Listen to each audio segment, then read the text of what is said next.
I'm so sorry, y'all. I was a little bit confused. It was a black screen. Um, and I couldn't figure out how to get that screen off. So, one second. One second. One quick second.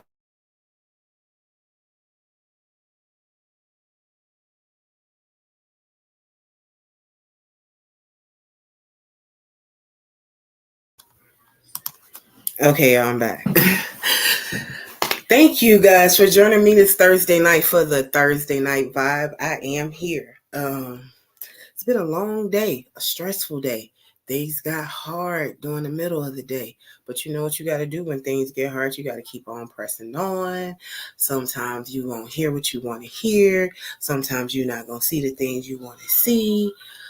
People just not going to do. Or jobs, cars on the street, whatever. But whatever it is, you got to remain faithful, stay prayed up, know how to make peace in the midst of chaos. Think about yourself at all times and your family if you have that. But do what it is that you got to do.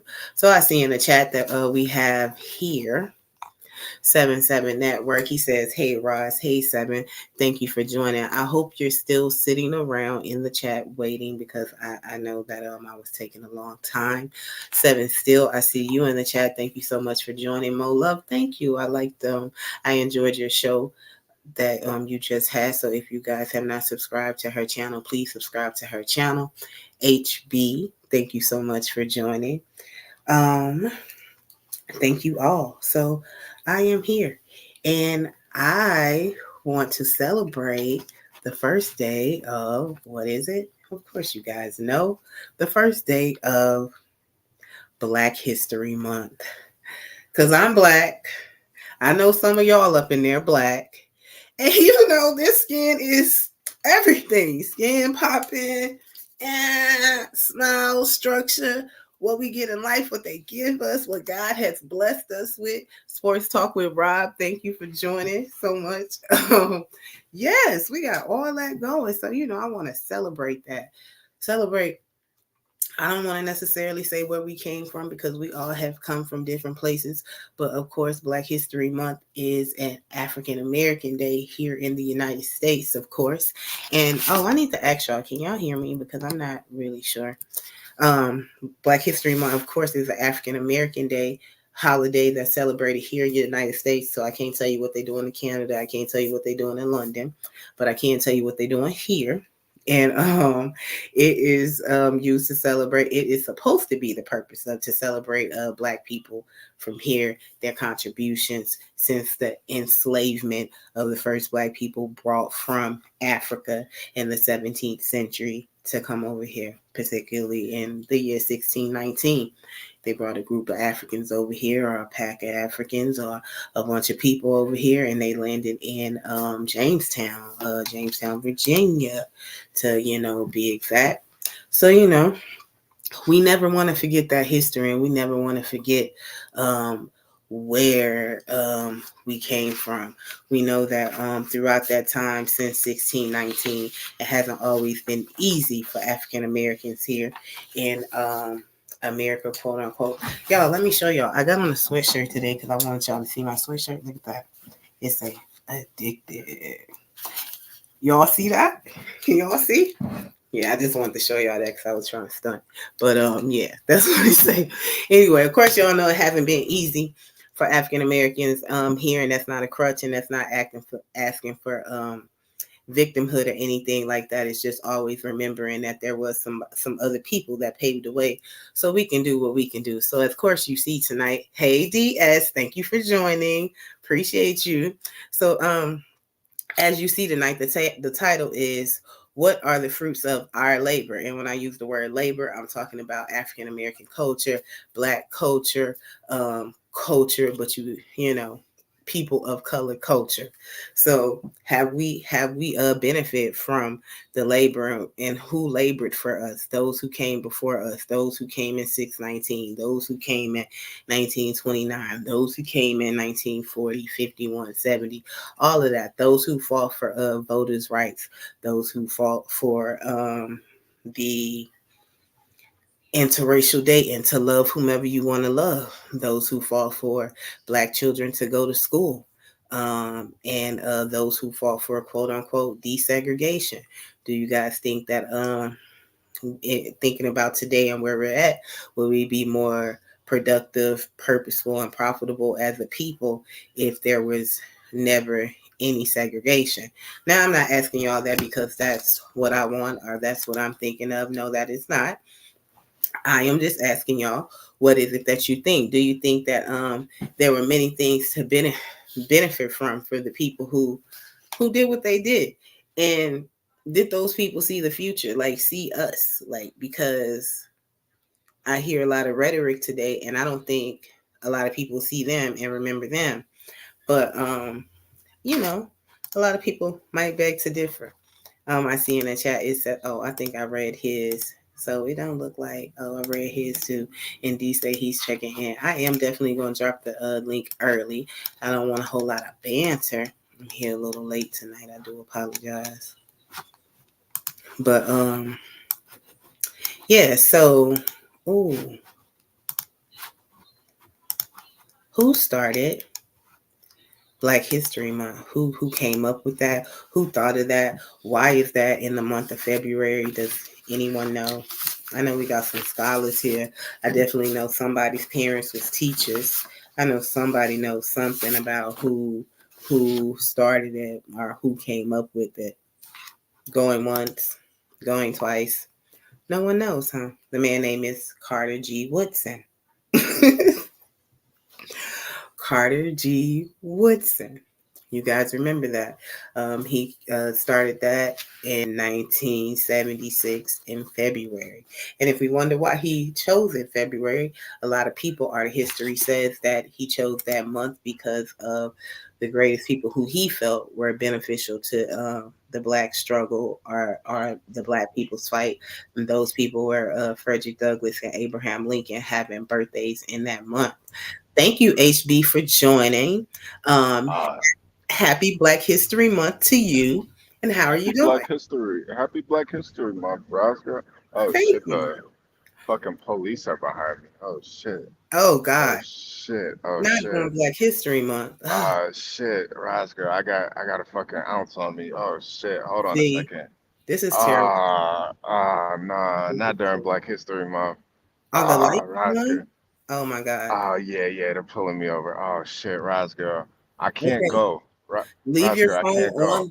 Leave your phone on the seat so we Uh, can uh, hear. Ro- Because you know Roscoe, I how they can't be go. utilizing that. Roscoe, oh shit, it's a female officer. Roscoe, I think I'm a smoker. Please be. Yo, Please I be think respectful. I'm a, okay. Shit. No. Hello? Yeah, Are you yeah. serious? My license and registration. Yeah, okay. Oh God. Yo, you gonna have to No, get I, that. I, I just have I have a registered pistol with me. Yeah, we got to Yeah. get you up out of here. I'm Yeah. just Roscoe. I'm just fucking with you, Roscoe. I'm just fucking with you. I'm just fucking with you, Roscoe. Black History Month. Black History Yes. Month. Greatest month of the year. Mm-hmm. Um, it reminds me of all my black queens, Mm-hmm. princesses. Mm-hmm. Roscoe, the red lipstick is popping. It's very beautiful on you today. I don't Thank know you. what you on. I don't know what you on today, but Excuse me, looks sir. good. Excuse me. I would like to announce, for those of you who don't know, this is Rod's girl. This is her channel, Yeah. independent channel. This is Oh. Rod's girl. Her Cash App is RozGirl37. It should be at the bottom of the screen, but she was too high tonight to put it down there. It's the first Moderators, day of Black History Month. We are celebrating that tonight. All donations go to the NAACP. I'm lying. Come Oh, on. yeah. I was about to You're say, lying. don't do that. Roscoe trolling early. Okay. Oscar in her NAACP. bag. Oscar in her bag. You down with Oh, NAACP? You know me. You down with NAACP? Yeah, you know me. I'm about to say, I'd rather donate to Roscoe before I donate to the NAACP. So Hell no. do you guys know who created Black History Month? I Uh, don't. I I George, don't. George Jermaine Carver. No, you guys, I just told y'all before y'all got up here, Carter Uh, G. Woodson. He is known as the father of Black History Month. Okay. did he have a white wife? No, he did not have a white wife, actually. Oh wow. No, he didn't. He was born to former slaves. He graduated high school at the age of 20. He was the second African American man to earn a doctoral degree from Harvard University. Wow. Mm-hmm. Mm-hmm. I didn't know that. Yeah, I'm sure you didn't, because they don't tell us a lot of those things about Black people. So tonight we're going to learn those things. So yeah, he was a great man. Can I say a couple things about Black History Month? Go ahead, sir. Me being a lightly melanated American man, I just wanna say I worship the ground Black women walk on. Mm. As you should, white boy. For multiple reasons. One being aesthetically, I think that you Black queens are very pleasant to look at. Also, the smell of you is just always amazing. You guys have this wonderful smell of what a woman should smell like. What's it smell like? 777? Just very what is that stuff, like potpourri? Okay, potpourri. Something sweet in the air, just like just their presence is just like a pot of potpourri flowers, just boy. You think Roscoe smells like potpourri? She smells like weed. Come on. No, she doesn't. How dare you talking about I smell like marijuana? What's wrong with him? Why would he say that? Like, he's and it's Black History Month at that. Yeah. I already asked Barnes how you smelled, and he said you smelled like a goddess. What did I do? You disrespected a Black queen during Black History Month. So I want to let you guys know the rules of the channel tonight. Oh, what are the rules? Because it is Black History Month, every Black man that hits this panel should be referred to as king, and every Black woman that hits this panel should be referred to as. You hear that, 777? You hear that? Hey, Queen. Yeah, there we go. Hey, Queen. Queen.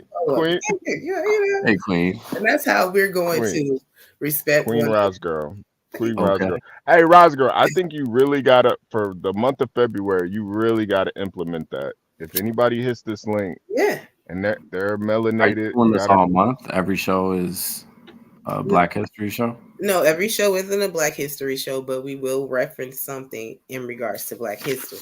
But yeah, so I was talking about the title. Did you guys see the title? The fruits of our labor. Yes, considering that you are not a Black man. Well, thank you. Behind here. What you let me know that? All right. No, I mean it's okay. I wanted the people in the chat. What if I am Black though? Well, I never know. Sometimes I think you may be. Right. Wow. Do you think that the Black culture or African Americans are reaping the fruits of the labor?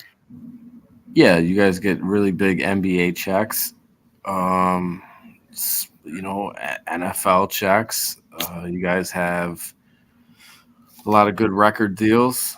I would say that it's pretty fair. You know what I mean? I think that are you guys reaping the benefits of your labor? Yes, I think women are getting paid pretty well. That are Black. I think Black women are getting paid pretty good. Maybe a couple dollars less than your white man, maybe but I don't think there's discrimination in the workplace. Maybe there is, like, hey, we're not asking Roz to come out partying with us because she's black. Maybe a little bit of that. Are you getting upset? What did I say? No, I'm listening. Well, I mean, I think it's pretty fair. I think you guys are enjoying. HB is doing pretty well. Okay. I don't think there's a white man, hovering over him saying, "Hey, boy, you better hurry up, boy. You better get your ass." Yeah. Okay. No. Queen Roz girl. When it comes to how it was in the past compared to now, I think we're definitely benefiting off of the fruits of those labors. Now, sometimes people. You're talking about slave labor, because no, just the labor in general. Yeah, just Black history. I don't know what was going on. I didn't know what. I thought we were talking about the workforce. No. Just the history, just like off of our Black forefathers. Like, do we benefit off of what they accomplished and are we talking about slavery? Not just slavery. It was so much Black people endured that they had to, fight for. Right. And I think we definitely benefited, because now we're in a situation where we can pretty much do anything. We have freedom. Back then, you didn't really have a lot of freedom to fail, to try again, to fail, to try again, to make mistakes. You couldn't really make mistakes back then. It was over if you really made mistakes back then. Now, I think they... No, go ahead. No, you're good. No. I just think we're in a situation now where... Let me grab a snack. Give me 1 second. Let me grab a snack. I'm sorry.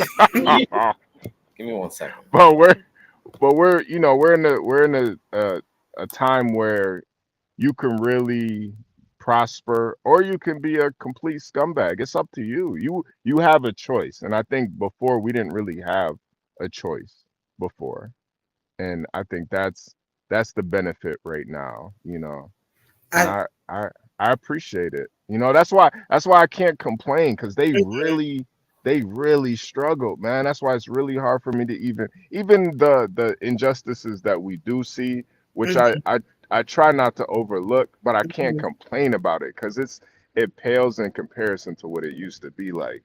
And I feel like it would be disrespectful to even put it in that same type of category. Like, bro, it's not even the same. Some Chinese lady look at me funny when I'm going to buy some hair products. That pales in the comparison to what brothers in the early 1900s had to go through, or what they went through slavery or the civil rights movement. Like, nothing.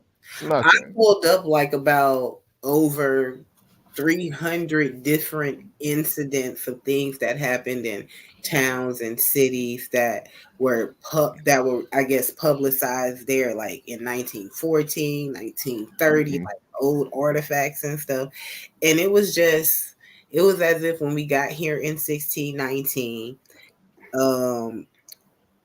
we were just supposed to work and take care of this country. And any type of combativeness to do better or want better, it was always supposedly just always just demolished. It was infiltrated by systems and government, law enforcement, and all those type of things. So I do think that what you said is really prevalent. We don't experience half of what these people went through, or what we suppose they went through. It's getting a little awkward for me, but all right.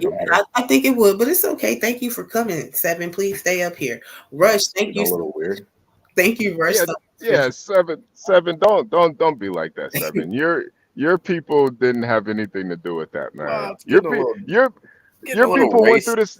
Your people went through the same things, man. Your people went through the same things. Yeah, not to the extent, but those Italians didn't have it easy when they first got over here. This show is not a show. This is not a racist show. This show is particularly to edify Black people and celebrate them. And I think you should join the party. Well, I do. I celebrate Blacks all the time. We want to celebrate the everyday teacher and social worker and truck driver and those people who are working every day who would have never had the chance to do those things. Rush, thank you for joining the panel. Hey, Rush. How are you doing? And happy Black History Month to you. Hey, what's up, Raz girl? Man, salute to you. Thank you. I mean, it's this Queen, is dope. it's Queen. Oh, Queen King Rush. Yeah. I am King Rush tonight.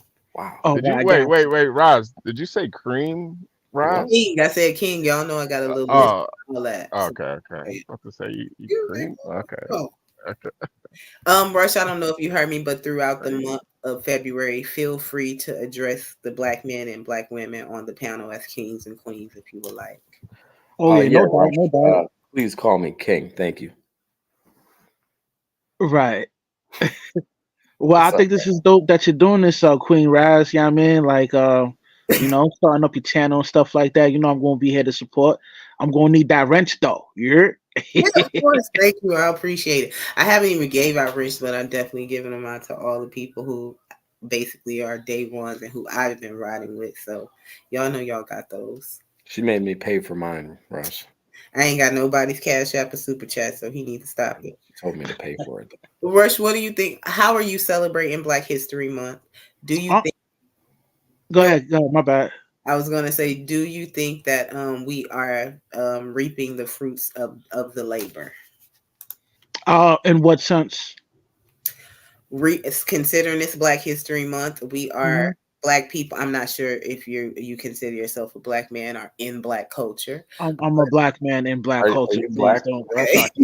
So considering what Black people went through since 1619, stepping into Jamestown, the many incidents they went through, the many hardships, battles, fights, triumphs that they went through. Now in 2024, do you think African American culture is reaping the benefits of what they sacrificed their lives for?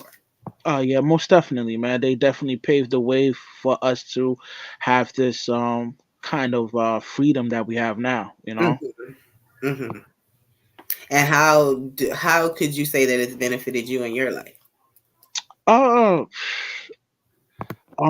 Job opportunities, you know. To be able to have the freedom to date any race of female I want, you know, like I have freedom, you know. Oh, and so you exercising all the freedoms. Yeah, and you know, I probably wouldn't be able to do none of these things if my ancestors didn't sacrifice their lives for me to have this kind of path. I mean, got it. Yeah, you're right. I can understand that. 777. Would you like to say anything? Yeah, I would actually. I think that Black History Month needs to be respected a little bit more than I think it is respected. I do hear my fellow Black kings and queens say, you know, we only get a month. I think that is kind of bullshit because America was made off of literally the backs of Black, you know, and white people. I think there should be a balance to, you know, I think. And when considering you said white people doing Black History Month, are you get kicked off? Am I getting kicked off for that? No, not at all. This is you can say whatever you want over here. Just don't say the NIGGA word. Okay. When you say white people, are you saying the backs of white immigrants who came over? Or no. Nah. Hang on, let me so I'm gonna make sure my shit don't die. White people made this country, so did Blacks. I'm not talking about immigrants. I'm just saying the color, just whether they're immigrants or whoever they are. Okay. Whites, Blacks, Hispanics. Not a lot of Asians, I wouldn't assume, because they're weak. But you know, we all. Do you think the Indians had anything to do with making this country? Not really. I mean, we took their land and got rid of them. You know what I mean? And we took over. Okay. The Indians were there to donate their land. Okay. We didn't really get nothing from them. I mean, me being a pilgrim, personally. Or a colonizer. Or a colonizer, whatever you want to call it. We didn't get much from the Indians, respectfully. We got their land, which was barren, Mm-hmm. And we had, I mean, if we're doing this, we're going to do it. So I guess slaves, Mm-hmm. brought up the land. You know what I mean? I don't think there was As a lot far of as like crops and things of that yeah, nature. I would say so. I don't think there was a lot of honkies doing a lot of farm work. Yeah, I don't think so either. So I would say that you guys had an equal share of developing this country. Mm-hmm. There should be more than just a month of celebration. There should be some type of, I mean, we celebrate Thanksgiving with the Macy's Day Parade. We celebrate, Mm-hmm. Mm-hmm. you know what I mean? Like, how come we don't? That should be some. It's just, it's kind of crazy to think about a white man saying this, but there should be some type of real celebration for just African Americans, if you will, or blacks, whatever you want to say. Oh, okay. Yeah, I agree with that. I mean, I love the month and everything. I think that we should celebrate every day, but particularly in February, we should go hard. And I'm gonna get my charger. Pause. You just said go hard. I'm gonna go get my charger real quick. I could stay up here with you. I want to be able to stay up with you for as long as you'll have me. Thank you. Oh, okay. Let me go get my charger. So you guys, we have 777 on the platform as well as Rush. This is Thursday Night Vibe, and tonight we are bringing in Black History Month. So happy Black History Month to you, Mo Love, in the chat. Happy Black History Month to 7 Still Sports Radio. I hope you guys are taking this month and going to be very productive. Make some changes if changes need to be made. Invest in yourself and invest in your culture. If that means, going to, I don't want to say go feed the homeless or anything like that, because there's so much more to us. So if that means sharing your expertise and professional skills with people out in the world, then you do that. Rush, when I was growing up, I used to say to myself growing up in Texas that I'm going to get everything that they don't want me to have. And I'm like right now. And growing up, I had this mentality living in the South that things wasn't privy to me because of who I was as far as like my skin color. And in Texas, things just seemed a little bit different. Like you could kind of feel the tension there or something like they hate blacks. I don't want to say like they hate blacks, but I'd say so. I'm not from there, but I feel like those Texas whites probably are like, get out of here. No, I love my great. Hey, I'm not gonna have you up here playing like that, 7. You don't even go that way. I mean, that's my opinion of how they would speak upon you. Yeah, so you cannot do that. I didn't. What did I do though? Don't do that, please. So okay, sure. I love Texas, the great state of Texas. There are places there where there's sundown towns and there's still racism and all that going on. But once again, this isn't a show about racism. It's about Black History Month and edifying and celebrating Black culture, Black love. Every day this day will be Black excellence, Black this, Black that. In regards to slavery, because you guys brought that up. And when we're talking about generational wealth, because people think that folks are supposed to have that, do you think that Black people or the Black culture was kind of shunned out from generational wealth in regards to in America? Good question. Yeah, of course. When you look at the credit line redlining, or not credit redlining, but redlining on dealing with like housing properties and stuff like that. I heard about that. They're deliberately give the good listings to non-blacks, and this is something that's still going on to this day. So yeah, they find different laws to prohibit us from purchasing homes from back in the day. Yeah, of course, that's true. There is somewhat of a hindrance that comes from the dominant race, just based off, self preservation. I mean, what did you want to say to that 7-7 network? No, that is true. In the 70s and 80s, that was going on. As far as now, I don't know, but in the 70s and 80s, they were definitely not letting black families purchase homes as easy. They were making it to where they had to, they were giving away houses in the 90s and early 2000s, but they were really making it hard for black families to own a home back in the 70s and 80s, especially due to credit. They had to have almost flawless credit, a job history of like 3 to 4 years instead of your common, a year or a year and a half or 6 months. There's definitely, as far as making it hard for generational wealth or whatever, I wouldn't say so. I think that we as individuals create generational wealth.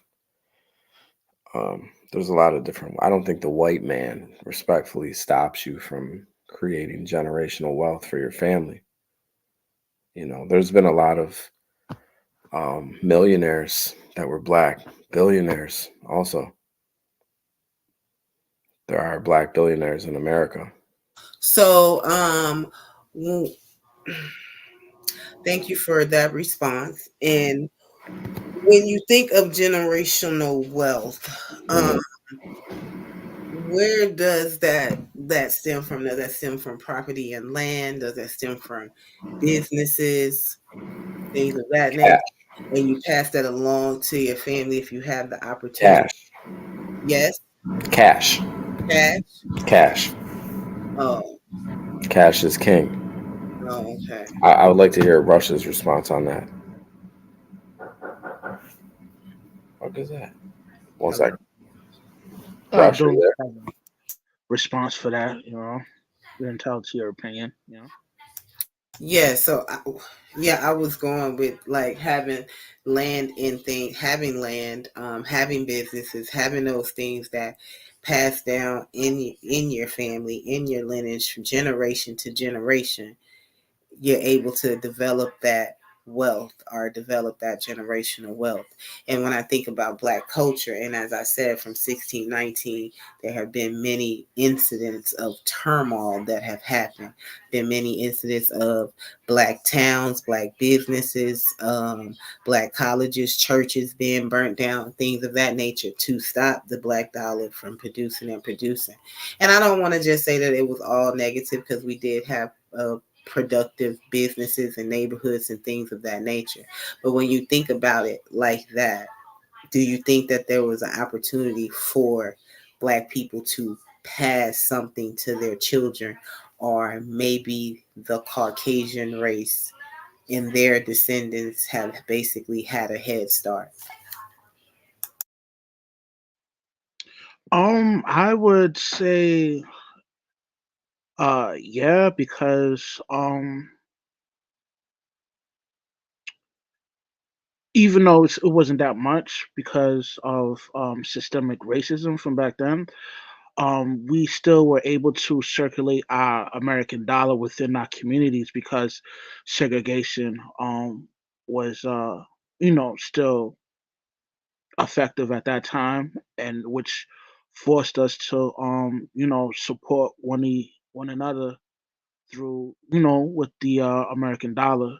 But because of the whole movement with Martin Luther King having the blacks integrate with the whites, that caused us to not support us financially, which kind of that. And then within the Black culture, we're so eagerly to throw out the kid as soon as he's like 18.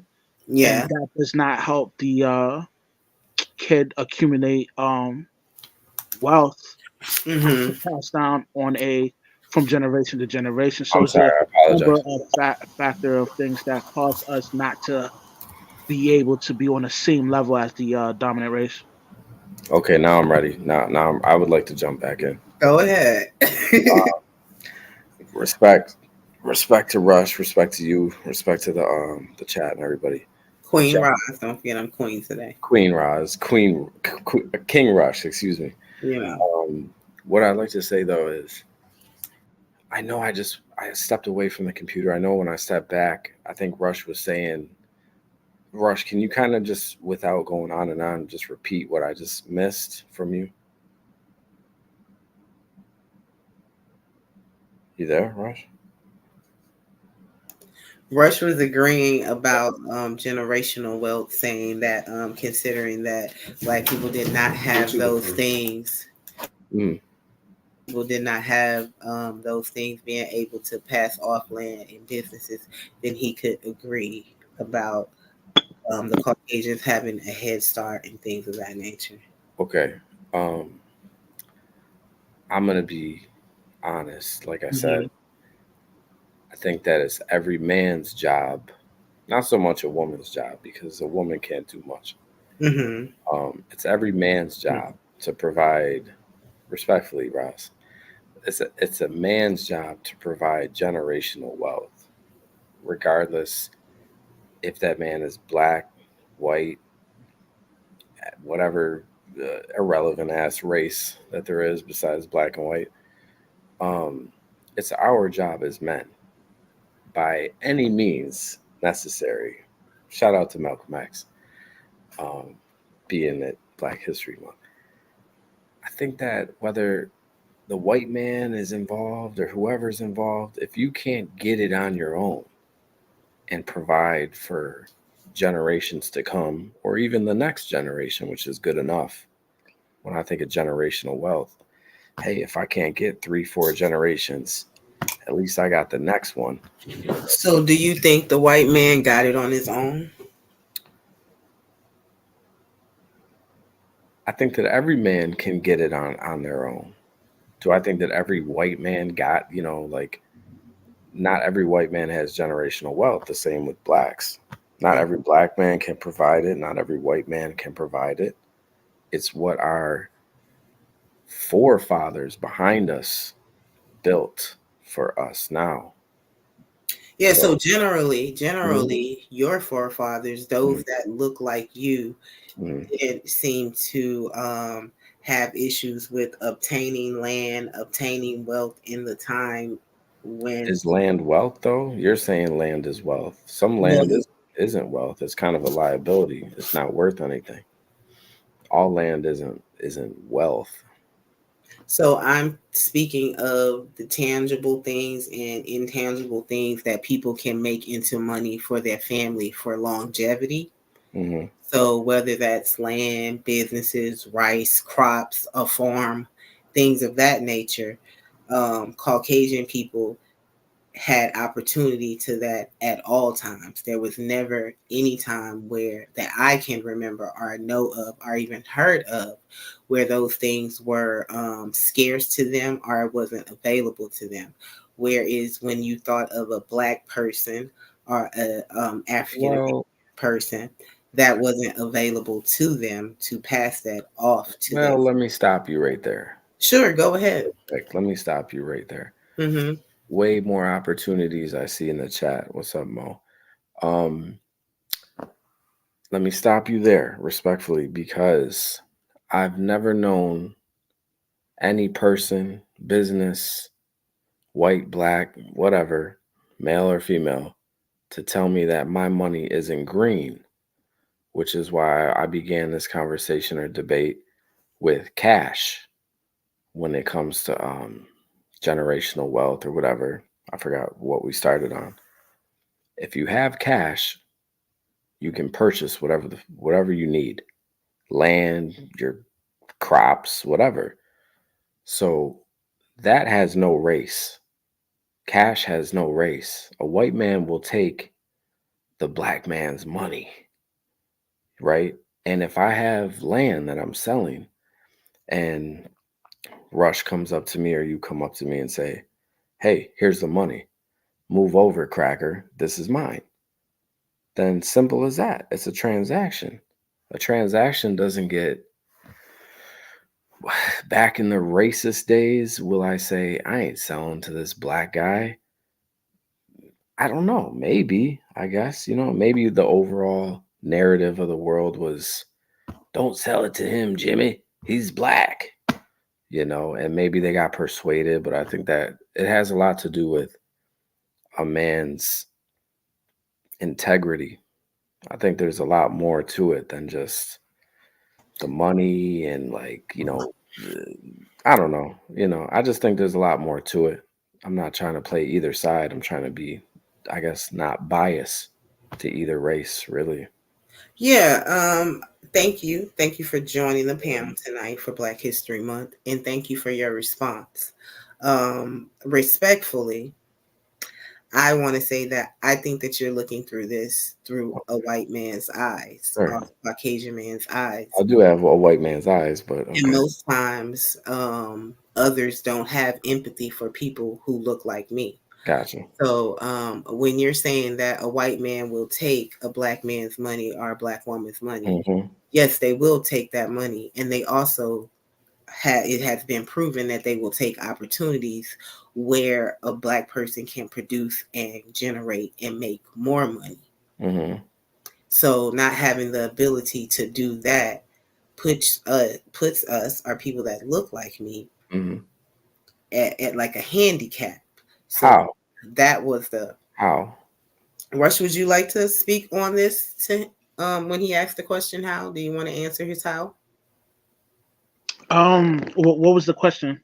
He wants to know how black people could possibly have a handicap if they aren't offered or are extended certain opportunities. He doesn't see that as a handicap.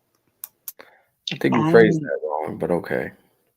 Okay, well, you have all liberty to explain. I think you phrased it to where it was a dead end for me the way you phrased it. But well, how would you like me to say it, sir? Well, I'm not telling you how to talk, Black Queen. I'm sorry. I'm just offering my opinion on this conversation or debate. Okay, go ahead, Rush. What I was saying was, Rush, if I sell Roz a property or land or whatever, she likes to keep saying land.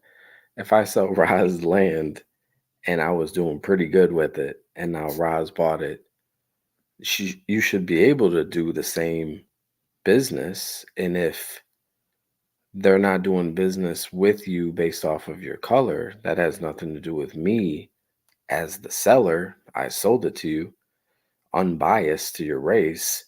If you can't perform, at the same level that you think it should be performing, that has to potentially be on race, I guess. But you should also, as a businesswoman or man or whoever purchases it, you gotta navigate no matter what. Business is about navigation. If you can't, meet your quota, you have to find a way to meet it. I don't think that has to do with race. Of course, it can, threaten your quota, racial tactics and sabotage and stuff like that. But as a businesswoman or, a businessman, no matter what your color, you should be able to meet your quota regardless. You have to. It's part of business. We shall overcome. Yeah, I mean, from that perspective, it's definitely based on your skills. On what it depends on. If somebody purchases a home, they want to, sell it or wholesale or hold it and rent it out. It's based on that individual skill on how to optimize its full potential on receiving a tangible income. Yeah. Right. Thank you guys. Thank you guys for explaining that. I personally think that maybe we're looking at this from a surface view because I'm speaking of Black history, and Black history is way more than just land. It's jobs that were taken away. It's not having the opportunity to vote. It's not having the opportunity to be educated. Things of that nature. Things of that nature that if you had those opportunities, your culture, your race, your group of people can continue to be productive and continue to move on. So whether it was money or business involved. Now I can see business. Now I can see us of different races and colors doing business. But then, in my opinion, it was about straight control and limiting opportunities for us to succeed. Please hold your thoughts because we do have a new person on the panel. We have LA on the panel. Thank you very much for joining, and happy Black History Month to you. What do you think about Black History Month? Do you think we are reaping the fruits of our labors? No, and you're not pro-black because you got a cracker on the panel and you disrespected me the other day, and you know who this is. You're not pro-black. You're fake. I don't fuck with you. I don't like you, Ross girl. Peace. I'm out. You ugly bitch. Peace. Oh, that's nice, sir. Wow. That's nice of you, sir. Thank you for joining the panel, Randy. God bless you. Thank you for being a Black man and showing your ignorance during Black History Month. But you know, it's okay. He doesn't have generational wealth for sure. Or just plain old respect, but it's okay. We're not worried about that. Yeah. Rush, I know you were speaking on talking his mother was getting fucked.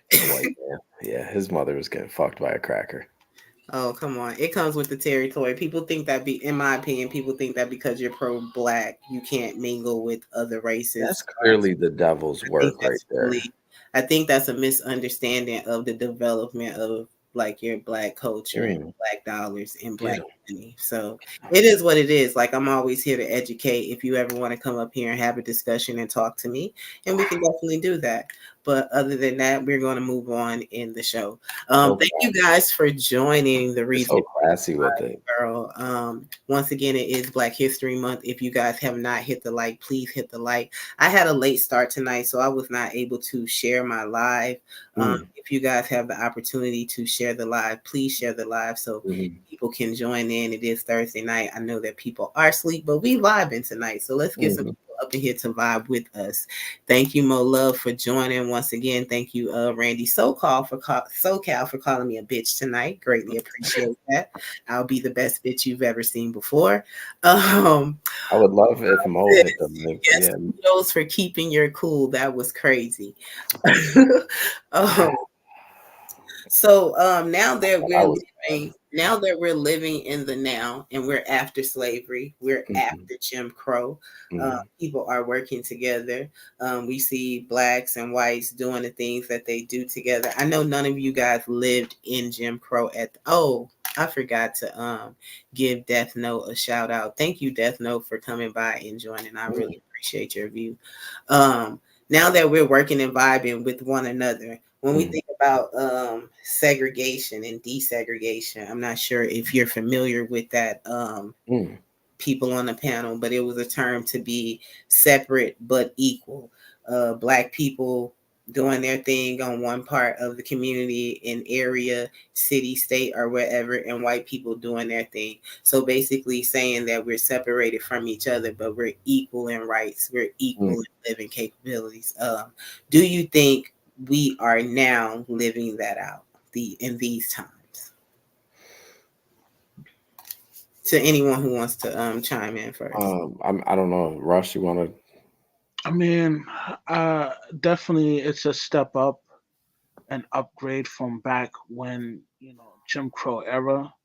But there is, certain tools and elements, and it's only natural for the dominant race to want to stay on top, So, I don't expect another race to give me a head start or lift me up in order to, dominate their situation, So, like I said before, man, self-preservation, it is what it is, and you just got to persevere in order to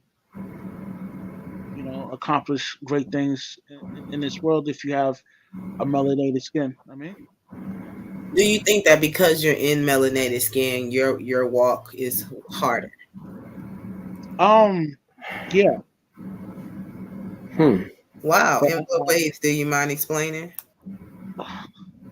From a social construct perception, like socially, we're inferior towards the dominant race. When it comes to job opportunities, even dealing with the court system, there is a bias due to systemic racism. You know what I mean? It's still alive. It's just different. You know. Yeah, LA. She doesn't rock with me, sir. So she is pro-black. What would you say, Rush, about people who would hear you say that your walk may be harder because you're a melanated man? What if they said that was victims talking? What would your response be then? My response would be Get to LA out of here. Can you? I mean, can someone Oh, just? he's okay. He can rock. He You can just bomb off in the chat. Okay, all I right. don't have any moderators right now. Okay, all right. Go ahead, Rush. Sorry to interrupt you. Yeah, I pretty much let them out.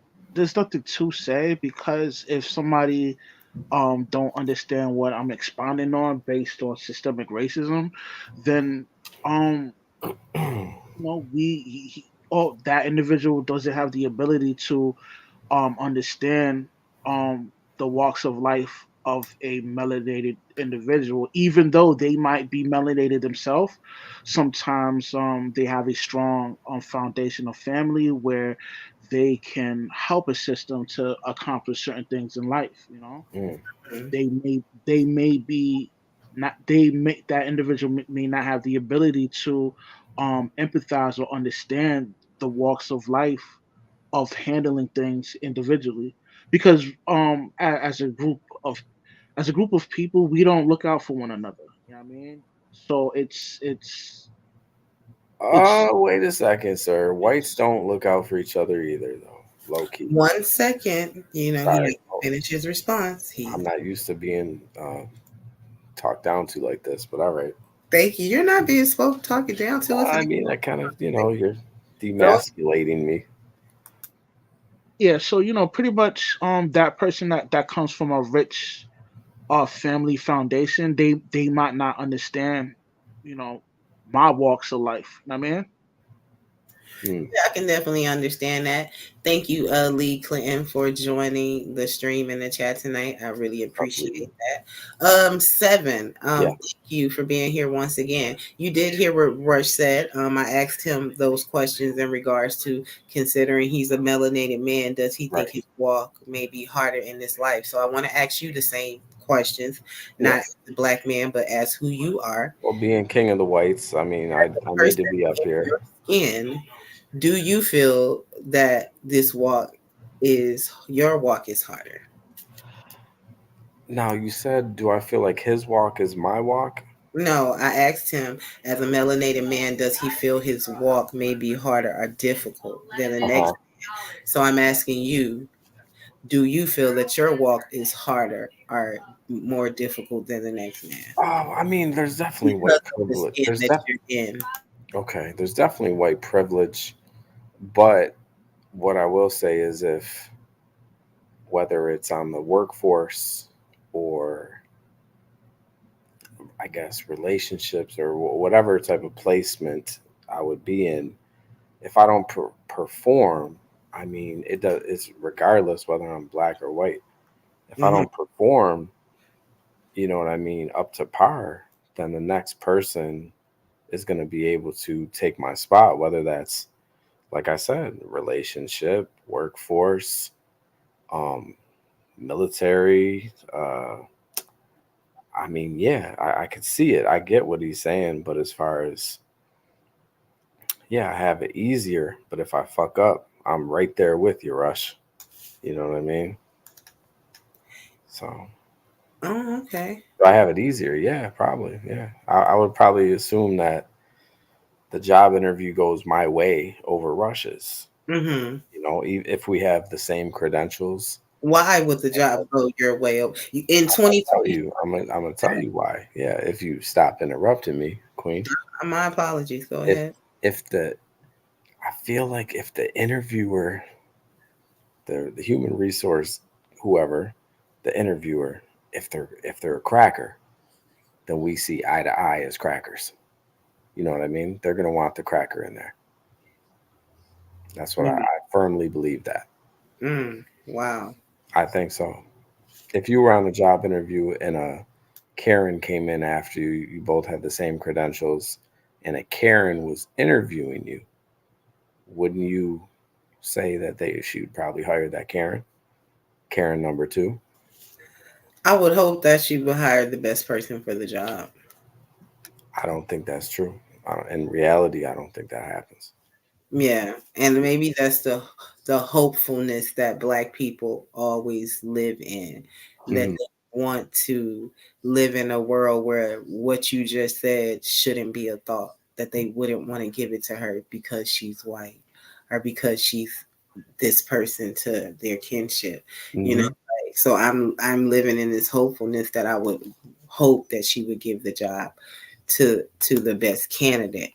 Do we live in that kind of world is the question. I mean, considering we're celebrating Black History Month and we are the people, my people, who suffered a lot of atrocities here in America due to the system, the American system, the American government, due to slavery, due to laws and law enforcement, as I've said, like, have we come far? There's somebody else in the back. 1 second. We have this says Yo YO joining the panel. Watch out for them P bombers too, you know. Okay. Why you have the funky on the panel? Why you have this crack on it? No, he is really tripping. Let me have a discussion with him.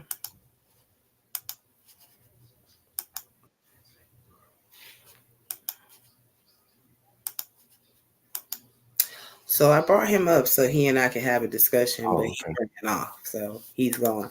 Randy acts like that. He gets very upset. You know, he's been around for a very long time. Ever see his music video? No, I haven't. I'm a little perplexed that he's upset with me. You know, he was getting blocked in the chat. Well, he hated Shay too, so. But he was being blocked in C Cheese chat, and you know, the new moderators and the new people do what they want to do there. I did say I can't help you or save you. Keep going with your show, Roz. Let's not be distracted by the white man. Thank you for joining, Ralph Corretto. Look at this. Ciferato. Oh, Ciferato. Oh, okay. Your people? Them your people? Clearly, it's one of my people. Okay. Yeah, okay. I guess. Got it. Not like my people, but clearly he's a white avatar, I guess. He says, happy Black History Month, you filthy animals. There was a time, like in Jim Crow days, where they shot Black people with water hoses and they let dogs sick them and bite them and things of that nature. You know, it's crazy that people would still think and say those things. It makes me think about when people talk about George Floyd, Breonna Taylor, the Black children. What's your Cash App? My Cash App is for Osgirl37. You mix it in the banner, maybe. Thank you for reminding me.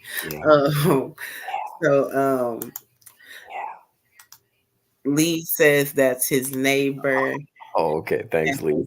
There you go. And I was gonna say, what was that? Yo, can you please? You were talking about how the white man was spraying Black people with hoses and treating them. You were talking about. That's what they did. Reminds me of Breonna Taylor and. Oh yeah, so it reminds me of like the Breonna Taylor. I pay attention to you. Thank you. When people say they were doing some type of injustice, so they deserved what was happening to them. I just think that we have come a very long way. We have great opportunities. And I thank God every day for my ancestors, meaning those who lost their lives, those who marched, those who stood out and boycotted, things of that nature, because that's what African American culture is. And prior to that, we have slavery, chattel slavery, and things of that nature. And then we have this new systematic slavery that is being instilled on us. And you see that with Black bodies being falling. You see that with Black Lives Matter. You see that with the money that they invest into Black faces to promote a lot of Black things that are funded. I personally enjoyed sitting at the back of the bus. Oh, do you? Me too. get on the back of the bus. When I was, yeah, when I was a kid, when I was busing or whatever, I would hop on the back and sit in the back. I never understood the get to the back of the bus thing. I don't feel how that was so degrading, but me personally, I'm not Rosa Parks. I mean, I don't know what that. So I think that's a great question that you asked. Was that a real thing? Was that an actual? Yeah, I definitely believe that. Or was it just for her that day? So I definitely believe that it was a real thing. It wasn't nothing that just Rosa Parks would. I feel like Rush would know. Rush, do you know that for a fact, Rush? Hold on, sir. Hold up. I'm sorry. You don't. Hold on. Wow. Okay. Wow. You was asking me the question. Yeah. I'm going to answer the question first, okay? Yes, ma'am. Yes, I definitely think it was a real thing. And Rosa Parks was not the only person that was dealing with that. Black people during that time were dealing with that, having to go to the back of the bus, working long hours, having to get up out their seats, give their seats up to those that didn't look like them because they were quote unquote superior to them. It should have never taken Rosa Parks, in my opinion, to start this initiative of what people would say, because it was constantly going on. So before her, they were doing sit-ins and all those type of things to protest against that. But now we're riding on buses and trains everywhere. So hey, thanks for that. So I had to look it up. 1 second. Go ahead, 7. I want to introduce the new person on the panel. We have Midlife Bro Logic on the panel. Thank you for joining. Happy Black History Month to you. What do you think? Because you don't look like a a black person, but I don't know if you have black family members or something, or friends. Do you think that we, as Black people, my people, are benefiting from the fruits of the labor of those before us? Are you talking about? Is this like a slave talk? Is that what you're talking about? See, so this is what I am speaking about Black history. After slavery, Jim Crow, civil rights, police brutality, all of those things. Do you think from the history of that, we got here in 1619 with a bunch of Africans brought to America, dropped in Jamestown, and from that point on, things had happened to Black folks, whether they were fighting for equality, fighting for opportunities, depending on your age range and when you grew up and seeing what you see now as far as Black culture. I think we are now reaping the benefits of the labor of those who fought for those particular things. Sorry. Well, there's some controversial stuff out there that's really going against the narrative, and I've heard it recently, and I've really had to think about it. Is it better to live now than it was back then? I mean, it's definitely better than 1619 for everybody. That's for sure. But there's this argument that's really, how can I put this? And it was recently people were talking, me growing up, when people would talk about MLK, it was almost like he was a god, and he could do no wrong. And then when I was older, then I found out that like the FBI was, that they were going to use his affairs against him or something with his wife. They like blackmailed him to tone down his message or something. And it's like, this is all allegedly in my adult life and then even on these YouTube streets now, you hear people and your people, it's shocking for me to hear it even to this day, where people like, it finally dawned on me why. And I didn't know that people disliked him. It's odd. I just learned that past couple of years. It's shocking to hear that he was kind of more so the one that was put forth by the whites, like as a I don't know, subversive technique or something, as opposed to like Malcolm X being the leader or something like of that nature. More timid. And sometimes people will read stats about the Black community, and some of the stats in the past are better. You know, I have to question that, and it's shocking that people that are pushing for, there's like Black people pushing for segregation, and they're not like the super militant ones so much. Like even in some college, there's some college where they segregated dorms, like to get away from whites. Like, we need a Blacks only dorm.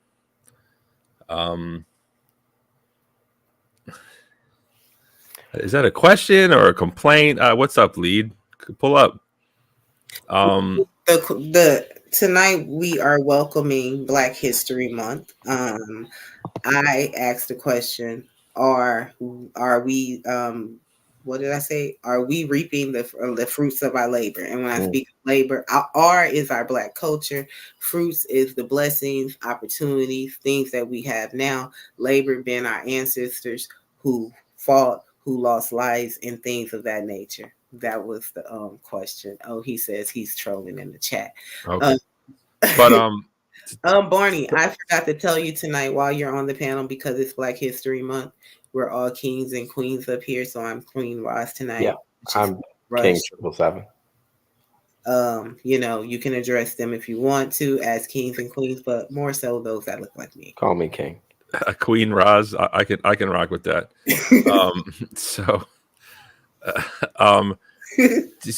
there's like sometimes people, you know, YouTube or whatever, pundits, they'll read off these stats about maybe the family was stronger in segregation, but also the white family was stronger in the past too, honestly. So society, you know, with the creation of there's a lot of factors, right? The birth control pill,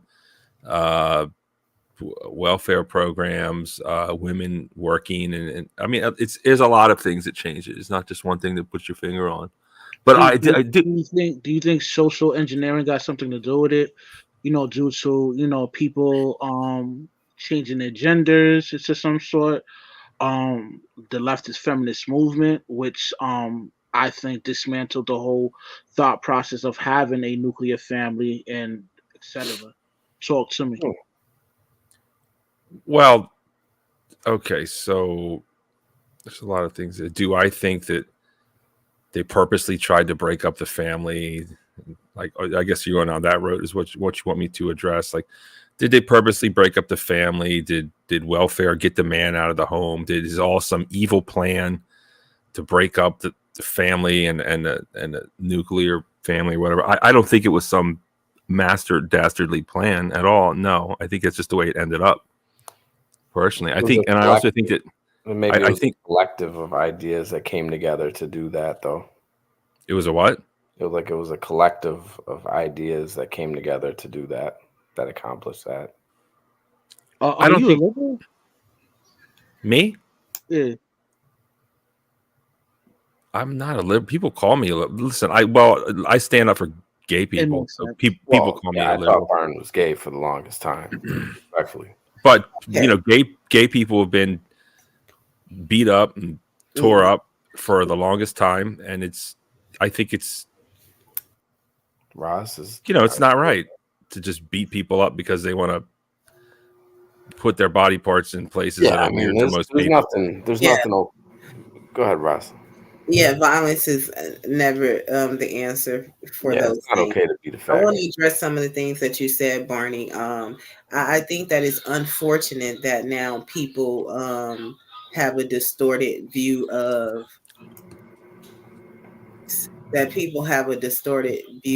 thank you, Blue J 999. I think that it's kind of horrible now that people have this distorted view of what occurred during Black history, or maybe they wasn't really educated on it, or it could definitely be proximity, the North and the South, and the education systems and all that stuff. Can I mention something about slavery real quick? Can you give me 1 second? This is not about slavery; it's about Black history. Sorry. Okay, we don't have to be rude. All right.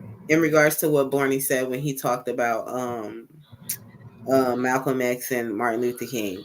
I definitely think that FBI and CIA and all those always sent people to infiltrate. They were two different men as far as like leadership was concerned and how they acted out their message. Martin Luther King was always nonviolent, and Malcolm X was by any means necessary. So if it came to violence, then it came to that. I think the question is, did we succeed? Did we get some glory from that? It really didn't, in my opinion. It had to come to, at one point you just have to switch up how you're doing things, and I really think that that's what it was. CIA, FBI, they saw a lot of Black organizations that were trying to help other Black people and communities as criminal organizations. They deemed them criminal organizations because they were Black people in the power organizing some things. So yes, Barney, those things that you said is unfortunate. Barney is being very disrespectful by being on the phone like that. Yeah, he is. Disrespectful. What did you have to say, Senator? I want to say a couple things. One,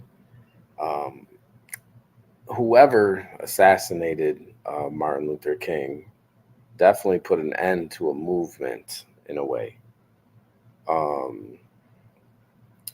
Also, when they assassinated Malcolm X, that was your own people that did that, though, Roz. So, just I'm giving you pushback on that because I know low key you're saying the white man killed, or deleted these people, correct? Yeah, I definitely know that it was a Black person that killed it, but there's still a person who thought of that way of being his demise, who the organization that deleted by or organization who was more. Let me ask you a question: who was more powerful to the culture, Malcolm X or Martin Luther King? I would say that they both serve the culture in different ways, and nothing can be taken away from neither one of them. Let me ask my my fellow Black King up here, Rush. Who would you say was more powerful, Malcolm X or Martin Luther King? I think they both played a prominent role. You can't pick one. If you had to pick one, who did you personally feel? How about you personally? Let me explain. Now, as far as Malcolm X, he was more of the hands-on, protecting his own people by physical force. But Malcolm X, Martin Luther King was more of a peaceful individual, and he would have nonviolent. What's the word I'm looking for? Like gatherings, protests, protests. Yeah, he would have nonviolent protests, which was I think that was pretty cool. But I'm more of a Malcolm X type, right? So what I was saying was Malcolm X got taken out by your own people, though. Right, you're talking about Mr. You're talking about Louis Farrakhan, which everybody knows that he lined up. Actually, Martin Luther King to get. Was it Martin Luther King or Malcolm X? Malcolm X. Yeah, it was Malcolm X. Because Malcolm X was going to he was involved with the CIA, so he lined them up and got Malcolm X was going to tell the story. 1 second, you guys. I'm so sorry. I just want to thank here for the Mo, Jeanette, and Jeanette, San Jose, Cash Apps. Thank you guys very much. I greatly appreciate that. And me. Thank y'all. And me. And proceed. So Malcolm X was going to expose the Prophet Elijah Muhammad for sleeping with underage girls. That's the reality of it. And when he was going to do that, they got him out of here. That's the truth. Underage girls were becoming pregnant in his what do you call it, mosque or whatever he was doing. So this is the problem that he did expose him correctly. This is the problem that happens, that our oftentimes Black men do a lot of work, and because of beliefs that they have or things in their personal life, they're tarnished. That is the truth, Lead. Malcolm X got out of prison, and when he got out of prison, he became a part of the Nation of Islam. The Nation of Islam is somewhat of a sect or something that's broken off from Islam community, but it was what a lot of people would say, particularly to white people. Granted, I mean Black people are Black men, but anybody could join. They had tenets, they had things that they had to do. Malcolm X eventually got deep into his faith. He educated himself and was educated by other leaders around the world. He started to see the religion for what it was, a worldwide religion. So his mentality and his worldview started to change. So it wasn't necessarily what people would deem a setup. It was this man changing, being a man, talking, walking, being who he was. So I don't think that anything that he was thinking about doing at that time in regards to that diminished his message or what he was doing for his people. All I'm saying is he was going to expose the Prophet Elijah Muhammad for sleeping with underage women, and and didn't believe that he was truly following Islam. Barney has something to say. Do you have a response, or would you like to? Yeah, are you done being an ignorant cracker, Barn, on the phone while you're on live? Y'all are not going to be wilding up like this. Well, I mean, it is Black History Month. I was just honky. And please, the thing I hate the most about the Nation of Islam is that it's not the Prophet, it's the Honorable Elijah Muhammad, and they always have to refer to him as such. It's just like so tedious just to listen to all that shit. But shout out to the dude like building his own little empire or big empire. Shout out to him putting them women in them hijabs, because I like that shit, man. I like it. Like I said before, I'll say it again. I know you have probably Christians up here, but whatever. I sound like a broken record. Them Muslims, man, they keep their women in check. They don't let them dress like whores. Or oops, I don't know if I could say that. Sorry. I agree. But they keep them looking respectful, man, and they keep them in line. And shout out to them. I know they're not like some kind of Arabian Muslim. I don't know what the difference they believe in. They still read the Quran. They still wear the hat. I never studied it too much. But the Quran. Yeah, I guess. What's his face? Who's still alive? Killed Malcolm X. Kind of odd he's still around, but he's still kicking it. Like 90-some years old, still playing the violin. Last time I checked, Farrakhan plays violin. And shout out to him. Barney, this show is about Black History Month. This is the first day of Black History Month, so I am trying to enlighten people on Black history. We're talking about Malcolm and Martin. Thank you guys for that. But there have been many other people who were. That was me. You're welcome, Ross. That was actually me. Doing Black history. Major Supreme Court cases and things of that nature. So Black people have a lot to be proud for during this month. As a Caucasian man, what do you think about the celebration of Black History Month? I think it holds Black people back, honestly. Oh wow! Can you elaborate, please? It would be hard to take it away now because it's here. So I don't think it's going to go away, but it's like, it's disrespectful to Black people, quite frankly, in my opinion. It's disrespectful that you just don't study famous and influential Black people in history with the rest of history. I think it's disrespectful, personally. Yeah. I agree. You think it's disrespectful, as in when you say I think it's disrespectful because you don't? Are you saying you, as in Black people, don't support or influential people on the daily? Well, I don't know. I don't understand your question, but I'll just rephrase it again. I think that having a Black History Month is disrespectful towards Black people because it's kind of like treating them like differently, like a it's like,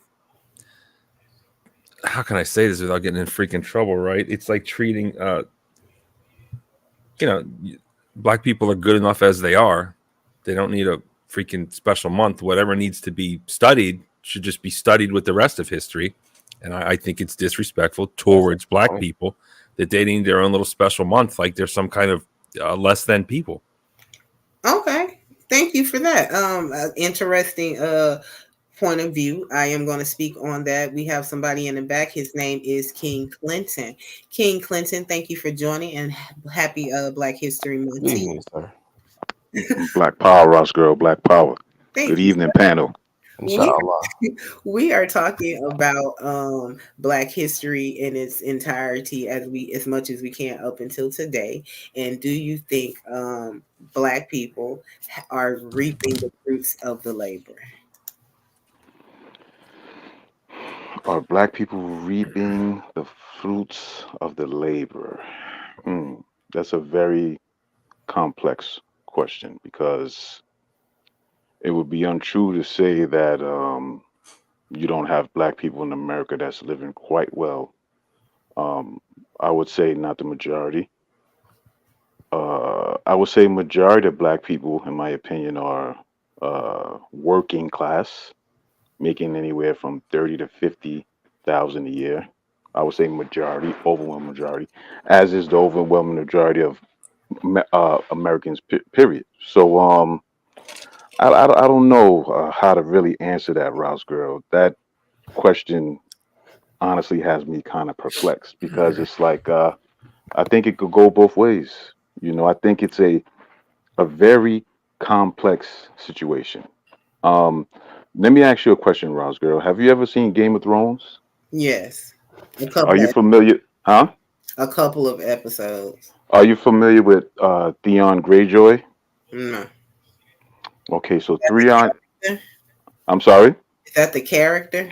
Yeah, he's one of the characters. So basically, I'll try to be real quick, because I'm going to tie it into the question that you just proposed. So Theon Greyjoy was a hostage of the Starks, right? His father went to war against the kingdom, and as a prerequisite for not killing him and his family, like destroying them utterly, he had to his son had to go hostage with the Starks, right? This is the point. When you look at the word hostage, a lot of times we think of like bad treatment. But when he went hostage with the Starks, he was treated like he was his own son. He wasn't just a regular person, even though he was a hostage. But this is the catch, Raj Girl. If his father went against what they established, he would have killed that boy. You understand? The point is this. We as Black people are in a precarious position in America, where because we have comfort, because we could go buy a PlayStation 5 and some sneakers, because we could buy a car, we could go to Miami, we go on vacation, we feel that everything is okay. And my opinion, Ross Girl, is that is a delusion. Everything is not okay. Right. But those two things are competing and pulling and tugging a war for each other. So, for example, something will come up in America, like some racial stuff. Once again, the lines are divided. Time goes on and it blows over, and it's like it never happened.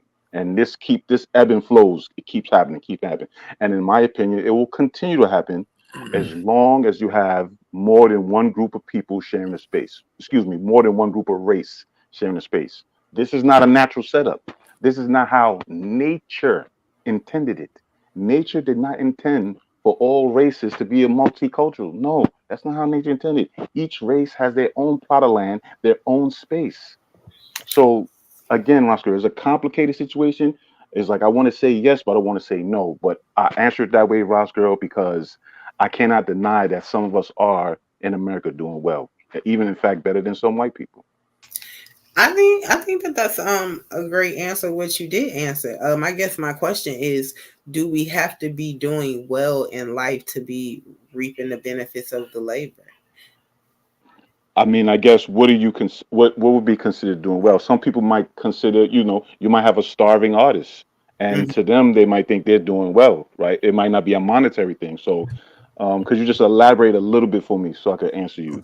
I guess that would be my question to you. What were you deemed doing well? I think that if you're in America and you're African American, you're working, you're educating yourself, you're taking on opportunities and seizing them and converting them to things, then you're living out what our ancestors wanted us to have, the equal opportunity of the pot in the pot again. Well, well, in that case, I would say no. I don't think that our ancestors envisioned us living under That's another people, living under another people. No matter how good it may seem. See, that's the point. That's why I brought in the Theon Greyjoy. No Mhm. matter how good he was living, he was still living under some other people as a hostage. We speak these people's language. Yeah. We keep their customs. You have black people. I ask the black people. I say, um. Why you celebrate Christmas? Mm-hmm. What you mean? Mm-hmm. Why you celebrate Christmas? Because my mom celebrate Christmas. Well, why she celebrate Christmas? Mm-hmm.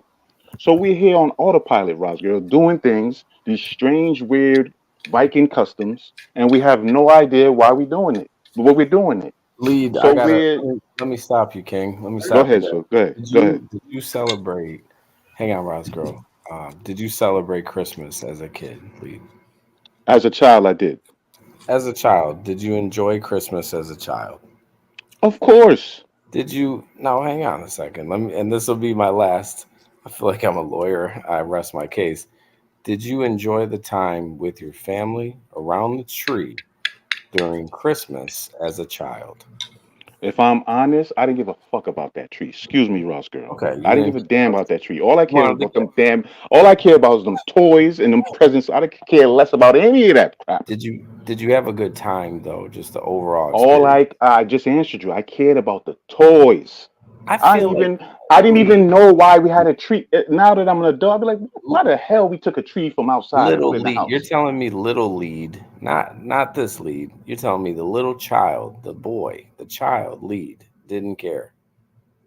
You're lying. I'm telling you that I'm not lying. I'm telling You you about the enjoyed child. Christmas. You embraced the I holiday. enjoy the toys. If you Okay, call enjoying the that's fine. toys, That's fine. if you call enjoying the presents, right? Because 777. If we're honest, even Caucasian kids, they don't care about nothing about no damn Christmas. They don't know that that's a Viking holiday. I beg They to don't differ. old Nordic holiday. They don't know nothing about that. All they Listen, care about is the kids and the toys and the commercialism of I it. think But as let's we get not get off older, topic. This is about Black yeah, history. no, real The quick. Let point me just is, finish my but thought. wait. The reason why I brought up the Go ahead, Christmas Lee. is to Sure. show you that us Black people here, we are under Anglo-Saxons, and we are following Anglo-Saxon law. What's Whether it's racist about whether it's Christmas? their holidays, whether it's their Christianity, Well, what's whatever it is, we racist are about under it? them. Okay, what's racist about So, Christmas? so I guess Mike. Okay, I can explain it. It's not African. I can explain it to you. I gotta hear this. I guess my question to you then, Lee, would be: are we celebrating Black history? Like when we talk about Black history here in America, are we actually celebrating Black history because we identify with No. a white, quote unquote, Caucasian Jesus, our traditions, Americans' traditions that are somewhat, Christianity and Catholicism, but there's no reference to African culture, African religion, Well, ancient culture. that image of Jesus, the Caucasian man, that's not the phenotype of Jesus. That is actually Caesar Borgia. He was a rapist and pedophile, and it just so happened that that was the picture that stems of like a representation of Christ. But if you read in the book of Revelation, it breaks down his phenotype, and everybody knows that he's a man of ethnic. You know what I mean? So I definitely agree with he's a man of ethnic. I was saying that to lead, like we were showed what we should identify with. I mean, are we actually celebrating Black history now? Are we celebrating? The Bible is also full of stories. Go ahead, Seven. Do you respectfully, respectfully though, I just think from a comedic standpoint sometimes, but when you guys do get to heaven, and just in case Jesus is white, what are you guys gonna say? You're gonna be like, hey, oh shit, you're white. Oh, fuck, I thought you were one of us. Fuck.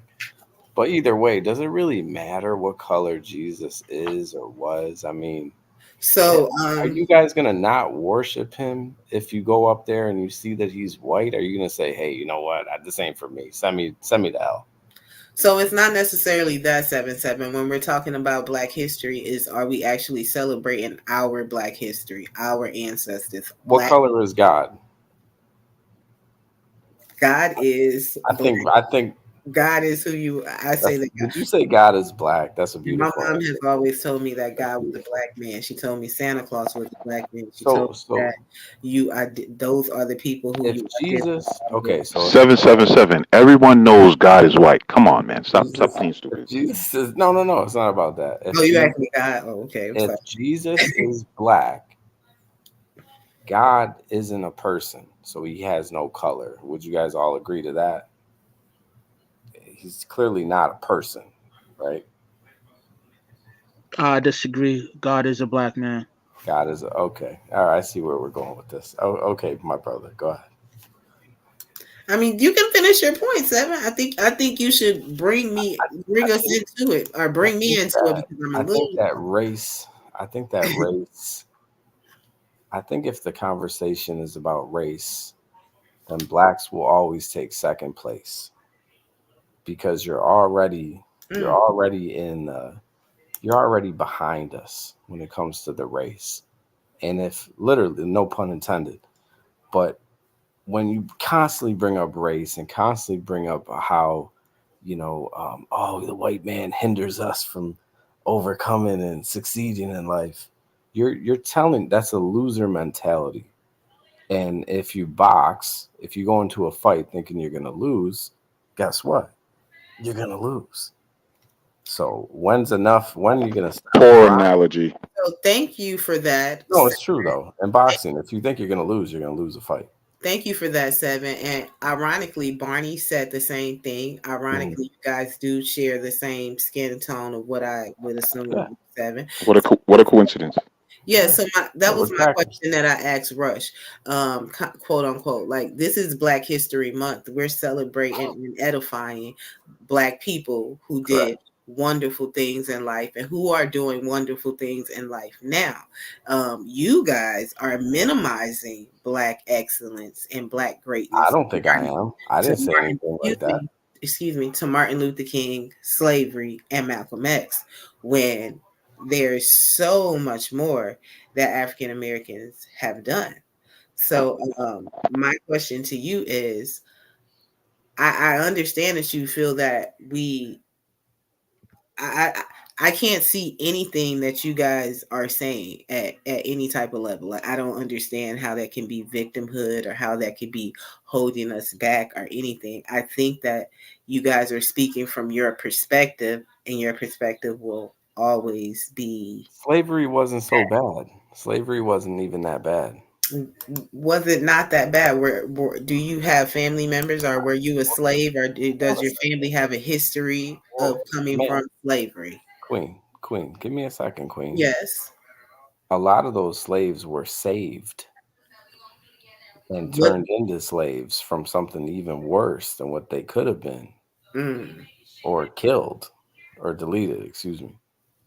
So, and a lot of slaves were treated very well.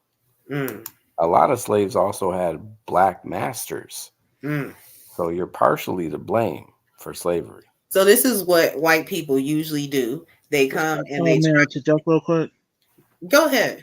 I'm not lying. I mean, I'm telling facts. There is a certain amount of truth that 777 is expounding on, which is, we did invent slavery because, due to history, phenotypically we resemble Africans from Africa, but from a cultural aspect, we're totally different.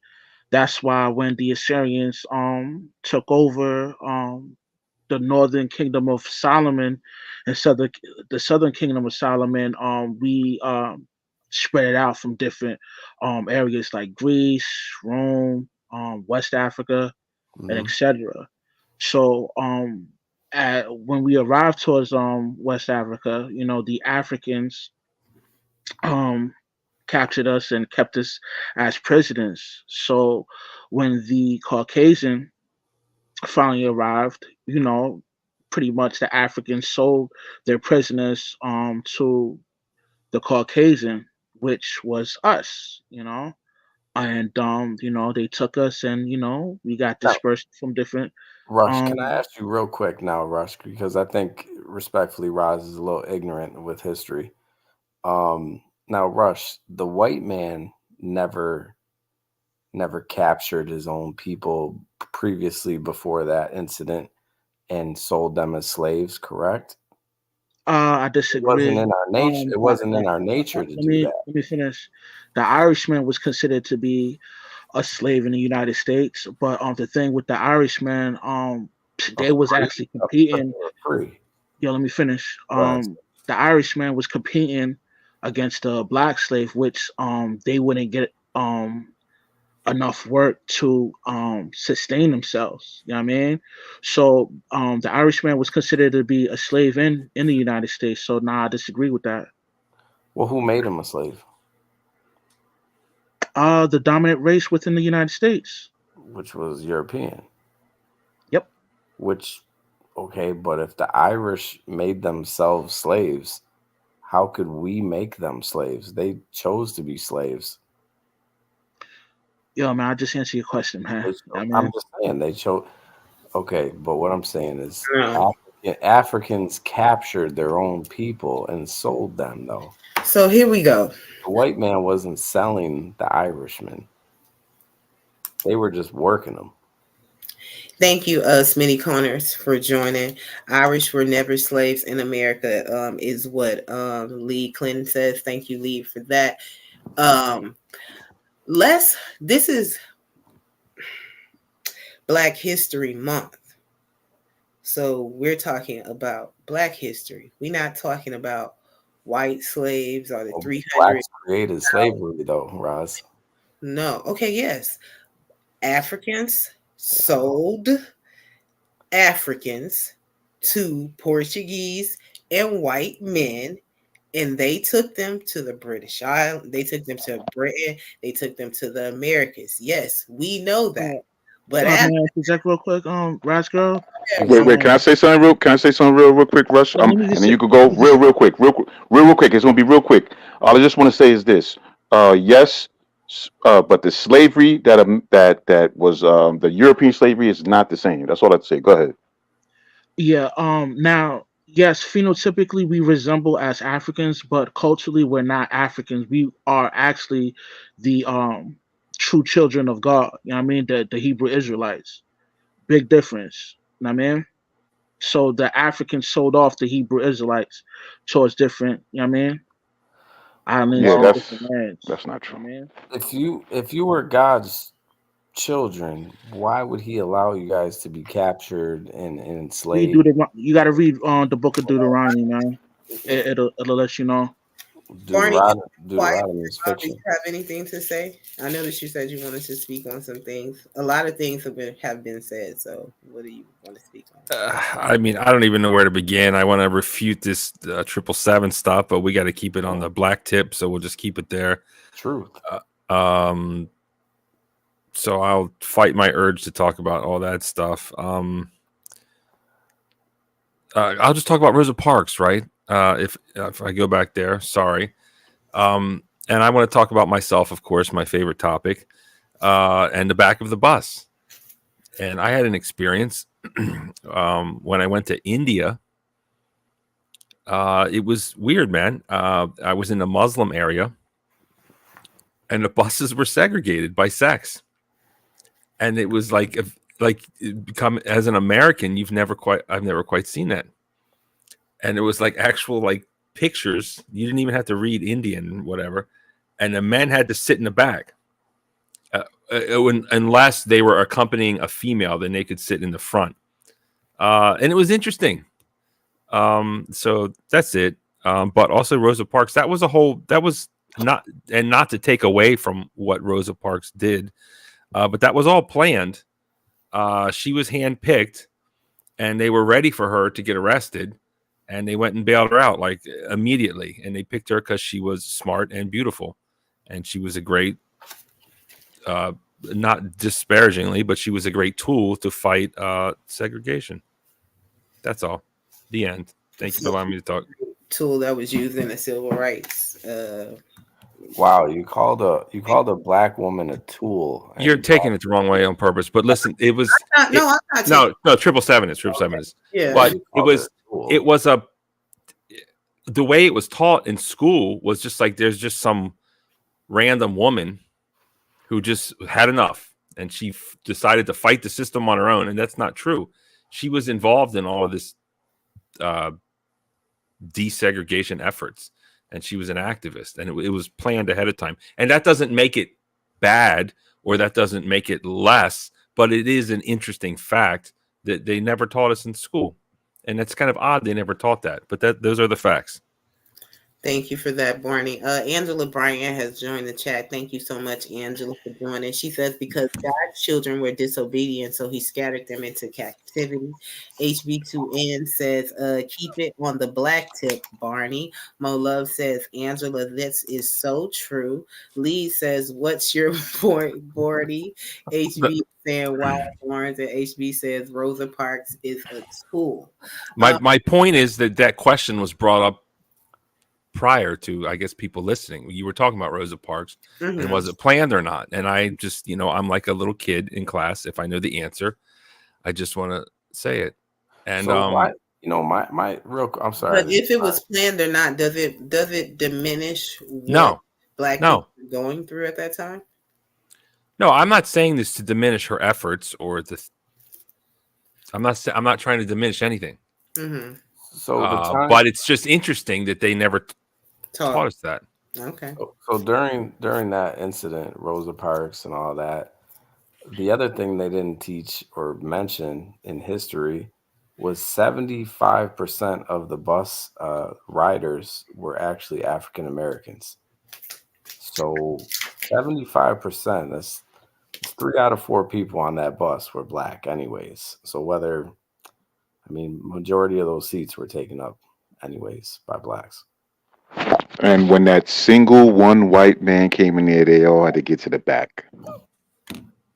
It's only one seat, though. It would be one person had to get up, though. It doesn't matter. Imagine a sea of black people and one white person come, and you got to get up and bend your head and go in the back. That's their choice. Huh? That's a personal choice. If not, there ain't no personal choice. That was the law, Jim Crow laws. We mean personal choice. We mean personal choice. Earlier, Earlier, King Clinton, I asked the question. I was speaking about separate but equal. What do you think about that in regards to this conversation that you and Seven having? Real quick, separate. I don't know why.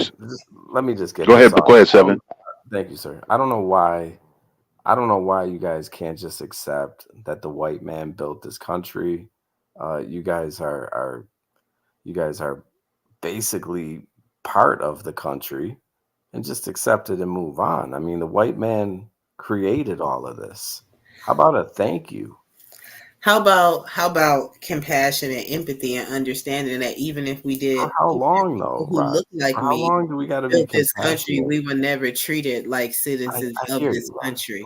How long? That is the rest of our lives. So we're 80, happy Black 90. History Month, because we don't ever want to forget those struggles that the Black people that came before. I'm going to have to mute you, sir. we don't ever want to forget those struggles of the Black people that came before myself and those that look like me. That is why it's Black History Month. We want to talk about the successes and the great things that we have accomplished. We even had some would say a Black president, some would say not. But you know, that was a dream that came to fruition that Martin dreamed of. But it is what it is. I like where you was going with that, Rush, in regards to speaking of the children of Israel and the people being separated. Do you want to go into that? Our lead, did you want to respond to what he said? I'll let Rush go. Rush, are you there? Yeah, I'm still here. Yeah, I mean, there's nothing really to, get into more detail what I was saying earlier, but it's just unfortunate that, the Africans sold us off as slaves. I mean, Yeah. Muting me is a way to make me a slave, Roz. I thought I unmuted you, sir. Go ahead. It's Black History Month. I can't have y'all up here wilding out. Right? Not on the first day. Not on the first day. Treat me like a slave. I just I don't know how long this is going to go on for till the end of all of our lives. We have to keep bringing up slavery and yes. I mean, really, which is fine, but I mean, we got to keep being. You know why? About it. You know why? How does it make you feel when you hear about it? Lead, were you ever whipped? I think Ross Girl just asked you a question. Oh, go ahead, Ross. How does it make you feel when you hear Black people or people speaking of slavery? Like, how does it make you feel? I'm here for the conversation. I think there's two sides of a story. Angela Bryan has a great point. She says the small hats still acknowledge their past history. The small That's a fact. Yeah, and they get a lot of they're not talking about it every day. The world towards that, like post. Man, they're not talking. Okay, but they're not talking about going in the ovens every day. In the what every day? I'm sorry. In the ovens. Hey, I got it. Come on now, 7. Please don't be disrespectful like that. Are we not talking about that? You got the come on. Are we not talking about the history? So you see how appalling I felt to hear that? That's how appalled I feel when people say Black people haven't experienced. Well, how about this? Okay, well, give me a second here. Let me cook. Respectfully, no pun intended. Here we go. You guys were never thrown in the ovens. You know what I'm saying? You guys didn't have it that bad. You don't see them crying every single day. Oh, y'all was just hung from trees. That wasn't in the ovens. What are you complaining about? You just hung from trees. What is that? I'd rather be hung from a tree than thrown in an oven. They just came and set your whole house on fire with your family in it. They just took That didn't always happen. You just raped your mother. No big deal. Out of their wives. It didn't always happen though. These raping your mothers and burning the house down. They raped the men's wives right in front of them. Like just randomly, the white man was just running around burning houses and raping people's mothers. This is the insensitivity of people who are not like us. You will never understand how we feel. You guys are getting carried. That's what I was about to say, Roscoe. Go ahead. You guys are writing a story. You guys probably want to do the next Get Out movie. I mean, you guys are out of control at this point. It's the first day of Black History Month. Yeah. You guys are out of control. Ross, can I piggyback off of your statement? Please go ahead, please. Go ahead. You're absolutely right. And this is why I think in 2024 and moving forward, I think that, we should not look to Caucasian people to understand us. They're not going to understand us. It's a great point. And we shouldn't go back and forth. We're having a conversation now, so for the sake of a conversation, but generally speaking, we shouldn't go back and forth with them or try to appeal to them or try to get them to understand us, because we're coming from two totally different perspectives, literally, genetically, historically. We're coming from two. They're not going to listen. We feel one way, they feel the opposite. Listen, they might not say it, or they might, but deep down inside, they are proud of America. They love America, and they don't care what it took to get to this point. If they have to do it again, they'll do it again. So that's two different perspectives. I'm not on that side. I'm not. Hold on, Seven. I'm not finished. Oh, go ahead. That's two different perspectives. I'm not on that side. I'm on the other side. So these two perspectives will be at enmity with each other forever. It's never going to change. I disagree. And just hold on. I'll let you rebuttal. And this last point, going what you were saying, Seven. As far as why do we have to keep bringing it up and talking about it? Well, white people don't forget their history. Remember the Alamo. Even what just happened recently. Never forget 9/11. And just what the hold on, and just what the lady just said in the chat. With the small hats, you can't say what. You know how fast you'll be canceled for trying to say anything about their history. But we gotta forget our history. Yeah, but no, we're not gonna forget our history. What we need to do is just stop trying to appeal to whatever humanity we think other people have, because they don't care. They are happy. They don't care if we were slaves. They don't care anything that happens with our people. If what they say, the ends justify the means. So to them, if they have to kill 1 million more Africans to get to what they have now, America as it is, they would do it. So we got us black people. We got to realize that, and we have to start changing our thinking. Right? We could talk amongst ourselves, but we need to stop. Well, you haven't changed talking your to them thinking about in them. 600 years now. I mean, it's the same thing every February. But America hasn't been established for 600 years, sir. What are you talking about? Well, since slavery. I mean, slavery happened more than 400. And what happened after slavery, sir? What happened after slavery? Well, apparently, you guys are still. Your uncles and them was eating popcorn while a black man hanged behind them, passing postcards around. That's what happened after slavery, sir. Apparently, there's still slavery. If you ask yourself, now you're moving the goalposts. So let's talk about slavery, because you brought that up as well as an excuse. But what you have to understand is this: the slavery that black people went to, amongst other black people, that was more prisoners of war. But this is the fundamental difference between those two things. When African tribes warred with each other and they took captives, you know what would happen? The ones that they didn't kill off or whatever like that, they would absorb them into the tribe. That's what would happen. So when they sold, hold on a second, because every race fights themselves, right? There was this war in Europe called the 100-Year War between England and France. 100 years of gangbanging. So what are you telling me? But everything every other human race of humans do is normal except us. When we fight amongst ourselves, oh, look at these black on black. But when y'all do it, it's nothing. Y'all been killing each other for centuries. That's why y'all so good at the killing business. Okay. You understand? So hold on.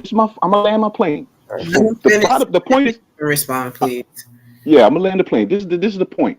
The slavery that you had between tribes in Africa is not the same as racial slavery in America. It is not. It's 1,000 times more gruesome. Okay. You understand? And they did not know what they was doing when they were selling those people off. They didn't know what fate awaited them on the other side of the planet. They did not know. So to compare the two is a disingenuous. Well, what fate did they go to? Tell me your definition of. Some of them didn't even make it. Some of them got thrown off, right? Imagine your family being split off. Imagine your mother going to North Carolina, you going to Florida, right? Your sister going to New York or whatever. Your whole family split up. You never see them again, ever. Well, imagine. Huh? You know that alone is traumatic. And then you're going to hold on. You asked me a question to keep talking. Well, hush your mouth. Hush up. 5 minutes. So that alone is traumatic. On top of that, the brutality of slavery. Okay, pedophilia. About your African. Do you know that they used to have sex with the children? Did you know that? Did you know they used to eat slaves? Did you know that? Did you know they used to make leather out of slave skin?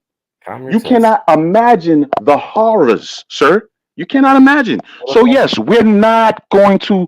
We're not going to forget that, sir. You should be lucky we even on this panel talking to you. Are you done? Y'all should be lucky that the black people that are your nannies are not choking your children with knives. Sir, because really and truly, if we was on the same type of time that y'all was on, that's what we were doing. If we took the rule, do unto others as they done unto you, y'all would be dead and extinct. Are you okay? Y'all would be dead and extinct. If we done unto y'all the way y'all done unto us. So you know what our problem is, Ross Girl, as a race? As a race, we're too damn nice. We're too forgiving. We're too loving. We're too accepting. Who can honestly say that there's any other race, Barney, you know? What other race is more accepting than black people? None.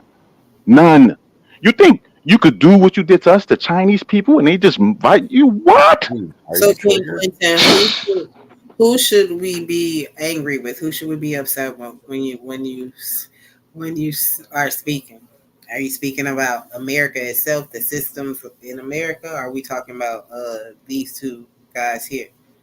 I mean, we're talking to them because they're here, but I mean, as far as who we should be angry with, now this is where, you know, maybe it makes sense, maybe it won't. I'm sorry? Who is it that we shouldn't be forgiving, I guess, when you said well, for me, slavery is the unforgivable sin. I will never forgive that. There's no forgiveness for that. Well, that's the unforgivable sin. Though. That do the small hats forgive the people that did them dirty? If you're 90 years old and they find you in Argentina, they're gonna sentence you to death. They don't care if you're 90 years old. They're gonna sentence you to death. They haven't forgiven those people, and we went through worse than what they went through, and we're supposed to forgive them. There's no forgiveness for that. There's you can't rate it like, okay, let's take it. Let's bring it. Well, you know what? I don't know, because we have people here that are Israelites and Christians and things like that. But I can only speak for myself. You can't rape my family, kill my family, and think I'm gonna forgive you. Like those people, you know what pissed me off, Ross Girl? When that Dale and Ruth went in that damn church and killed them 9 people, and then they went to the damn courthouse talking about that pissed me off, man. With black people, the nonsense. This is why I don't like that Christianity garbage. You're gonna have this man in there for an hour with the black people and killed all of them. They treated him with love and care. Come in, sir. We don't know you're a stranger. We're Christians. And he killed them. And then they went and said, we forgive you? Nah, I'm not with that. You ain't going to kill off my family. If anything, he would have got a call in the prison. Hey, you got a call. Hey, what's happening? Everybody's dead. Ah! That's what happened. His house would have got burnt down to the ground. That's the type of time I'm on. You can't step on me, do whatever you want to do to me, abuse me, and then think, oh, I forgive you. No, there's no, Ross Girl, for me, there's no forgiveness for slavery. But to answer your question, hold on. But to answer your question, who we should be mad at? Now, this is what you need to understand. This is the loser mentality here. Nobody, Ross Girl. Nobody. Do you understand what I mean by that? That might be confusing. Nobody. Yeah. I understand that. 7, it sounds like you had a response. Yeah, I did 5 minutes ago, Roz. Yeah, I did. So lead, those are good, valid points. In Africa, though, because I would be wrong if I talk over you like you was talking over me, right? I would be wrong if I do that, but I'm not going to do that. Go ahead, 7. Go 7. Like a madman. You was rambling and you was talking over me, but I'm not going to be like you. So you have the floor, sir. You have the floor. Go ahead. I actually let you talk when you said you were going to land the plane for 10 minutes. But now you said that, well, how would you feel if your sister was in North Carolina and your cousin went to Atlanta and all types of stuff? But in Africa, what they were doing, they would separate your family and they would rape your little sister, and they would probably delete your dad because he was too old and he couldn't do anything for the tribe. So you don't talk about that, but you talk about these random fake incidences in America. But you just pulling stuff out your ass, sir. You don't know what you're talking about. Pause. You don't know what you're talking about. What is fake? Rush. Rush. Excuse me, Rush. King Rush. Did it not happen in Africa the same way that he alleged that it happened in America? Same thing. Are you speaking to me or are you speaking to Rush? Well, his name is Rush and you're Roz Girl. So I just said Rush. Okay. Thank you, ma'am. So, what was the Hey, question? 777. Keep the sassiness to Rush, yourself, okay? Rush, please, Rush. Tell this man that's suffering right now from a mental disease. Didn't it happen in Africa too? They separated your family from you. Same thing, like how he was talking about, getting thrown over the slave ships and all types of stuff. Yes, it did happen. Yes, but just because we resemble the Africans phenotypically doesn't make us our people. That's, I mean, See, the problem here is that we have two different things going on. Rush is an Israelite. I don't subscribe to that. I don't subscribe to that. That's a religion. He's an Israelite. I don't subscribe to his. He's saying that black people were brought over here because of the Bible, because of Deuteronomy 28. That's what he's saying, and all the things that's listed there. That's what he's saying. I don't subscribe to that at all. Those are fairy tales. You understand? That's not based on reality. We are black. We are African. All of us. Like he said, like, whether you want to admit it or not, or deal with it or not, is the truth. Now, the bottom line is you could nitpick atrocities, 777, but the bottom line is what happened to black people when they got to America, all the way up, even after slavery was abolished, Jim Crow, 100 years of lynching, okay, was not the same as what happened in Africa when there were times where we warred amongst ourselves, okay? Even what I brought up amongst white people, the 100-year wars, as brutal as a lot of them wars were in medieval times and things like that, and they didn't deal with each other like that after the fighting was done. After the war was over, they didn't deal with each other like the way they dealt with the slaves. So what happened with the transatlantic slave trade set a precedent. It was the mass global migration, the biggest mass global migration of a grouping of people. You understand? And that pales in comparison to anything. The only thing I would say that will come close to that atrocity is what happened to the so-called Native Americans here. That they're the only ones that come close to the recent atrocities. All right, because the thing is, we're talking about slavery only, but after slavery was abolished, these things continued through the Jim Crow era, and then after Jim Crow was the Civil Rights era. So it was an extension. And now after the 60s, we think that we live in a post-racial world, and we don't. It's just different. But again, 777, this is not your concern. This is not Barney's concern. So when we say these things, it's like, oh, you're complaining. Oh, it's a victim mentality. No, stating the reality, stating the facts is not complaining. If I say, hey, the sun rises in the east and sets in the west, you can't say, oh, you're complaining. No, I'm telling you a fact. I'm telling you a fact. Have you ever been whipped, Lead? Have you ever been spit in the face? No, I'm asking you. Have you ever been whipped? Have you ever been spit in the face? Have you ever been hit with a hose? Have you ever been spit in the face? Has a German Shepherd ever attacked you? Have you ever been spit in the face? So, let me take everybody down for a second. And no disrespect to damn one of y'all, because I love y'all. But when I just heard a hose, and then I heard hit in the face, and then I heard a dog, like, we will not do that. As much as we can, we will respect each other.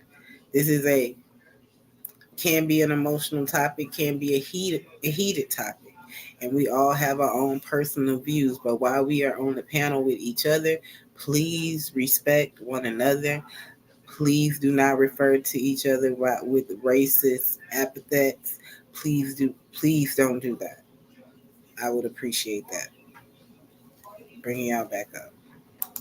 So where I was going with that was this. If you haven't ever been attacked the way that slaves have been, or, like, you can't say you're a slave if you've never been treated like one. That's where. Who said that we were slaves? Who said that I personally am a slave? Listen, that's common sense, sir. You can't feel a slave's pain if you were never treated like one. See, this is the disconnect that I was just talking about. You've never been treated like one. This is the disconnect that you're treated good in this country. You sat around a tree opening up your Christmas gifts. So So you don't think that we should have any type of compassion, empathy, emotion? They were our people, our family, our The lineage. level of hatred, let the Jesus in me talk. The level of hatred that Lead has for his fellow brothers and sisters of different, melanin, respectfully, Rush, it's kind of alarming. It's kind of you're almost one of the devil, sir.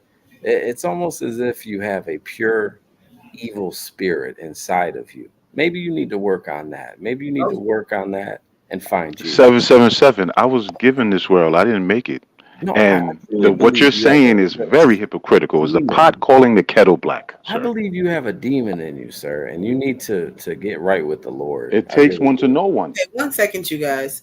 It's because this is Black History Month. Yeah. And Happy Black History Month. Thank you. I appreciate that. Thank you. Great show, Ross. The fact that I always hear other races say that Black people are being victims. So the question is to me, and I guess I probably know the answer, is are there two Americas? Do we live in two different Americas? Rush? Here in the United States? Anyone can answer. Barney, how about you go? What do you think, sir? Is there two different Americas? Was that the question? Yeah. Mm-hmm. Do you feel we're living in two different Americas? Lee says, no. Go to sleep. No. You don't think so? Okay. And do you have anything that you want to say to support your answer? Yeah, is that it? Go into a discussion after everybody's answer. No, that's it. Okay. Oh, wow. Rush over there. Do you think we're living in two different Americas? I want to say two different Americas, but there's certain Americans experience more adversity than other ethnic groups. True. Okay. 7, the question to you: do you think we're living in two different Americas? I think I'm gonna light this question up. I've been lighting the whole show up. So I just want you to answer the question. Then we're gonna come back around to the discussion. Okay? Yeah, I'm not gonna go on and on for 5-10 minutes straight without being muted or put in the back like some other people. So yeah, I think there is two different Americas. One, I think there's people that of all nationalities that persevere and don't let their past or other people's past hinder them. And then I think there's the true loser mentality, the woe is me, the what about 500 years ago, that type of America. You know what I mean? And then there's the promised land. I'm going to the promised land, America. The land of the free, the home of the brave. It's not the land of the enslaved and the home of the weak. Okay, thank you for that. Go ahead. King Clinton. Queen Clinton? Absolutely. Okay. Go ahead, Queen. Absolutely. I mean, it's just evident, and I would push it further, Ross Girl. I would say not only are there two Americas, but there are multiple Americas.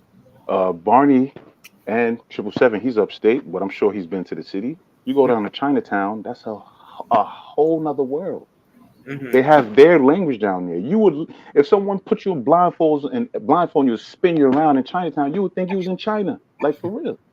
If you go to Brighton Beach, that's all Russians out there. Yeah. Up in the Bronx, where I live, Woodlawn, that's all Irish, Albanians. Everyone has their place. I'm using where I am, New York City, as an example because there's so many different people here. But when the people come here, they're not all multicultural. That's a facade. Everyone groups in with their group. So if I look at it like that, then there's not just two Americas, there's multiple Americas, right? There's multiple Americas. Now, there's an overall shared culture, somewhat. Even that is starting to deteriorate because within these enclaves, You could live within your enclave your whole life and not even learn English. You could speak Chinese. There's people in Chinatown that don't know a lick of English. There's people in Washington Heights that don't know English, don't know Spanish. You understand? So there's multiple Americas. People like 777 will never understand because he is white. And his purview is totally different from ours. Now, Rush is an Israelite, right? I'm not. But even though he's an Israelite and I'm not, and we may disagree on that, we're black and we have more in common besides that. We'll disagree on that. But guess what? If there's a situation, he's not going to how can I say? If there's a racist, they're not going to say, oh, he's a Israelite. He's a Israelite. So you know what? He's from the tribe of Judah. So I'm not going to deal with him. I'm going to deal with this one over here. No, because we don't present like that. All they see is a black man, a black woman, and they deal with us according to that. What I was saying before, when you said who should we be mad at, and I said nobody. The reason why I said that is because yes, it did happen, but now I'm speaking to us. Not that we should get over it, but we do have to move on. We can't live in that. It happened. We can't live in it. We never forget it, because if you don't learn from your history, you're destined to repeat it. We don't forget it. We have a mind. Okay, we know how these people get down. We know their history, but then we got to move on from it, right? And we got to build from that. So yes, there are multiple. There are multiple. Your people. But Caucasus, Europeans. So all whites. Europeans. All whites. You, sir, you benefit the Russian from the. So wait a minute. You benefit. Hold on, I'm answering your question. Let me answer one question at a time. You said all whites. I said yes. Okay, you, if you sir, hate whites, you just benefit, say sir. You just hate benefit white people from what the other whites did. The ones that are in charge, even though you're not in charge. Right, you're low. You're a lower white on the totem pole. Sir, I you don't still think I'm benefit, a lower white, and you sir. still have access. But you are. I'm telling you, you are. But you still get access via your skin tone. That's the thing. Okay, that's the thing. What's the but go ahead, definition of a lower white? Can you help me understand that? 777. Look at Barney over there. Now wait a minute. Now, if I called you a lower black, what would that definition be? There's no such thing as a lower back because we are all second-class citizens, sir. Even Oprah, she got her wake-up call. So they all will. So if I was to think of a lower black, in my opinion, King, I would consider that a NIGGA, like say that is, yeah. But I agree with that. But I'm speaking as far as like status and our outlook. But go ahead.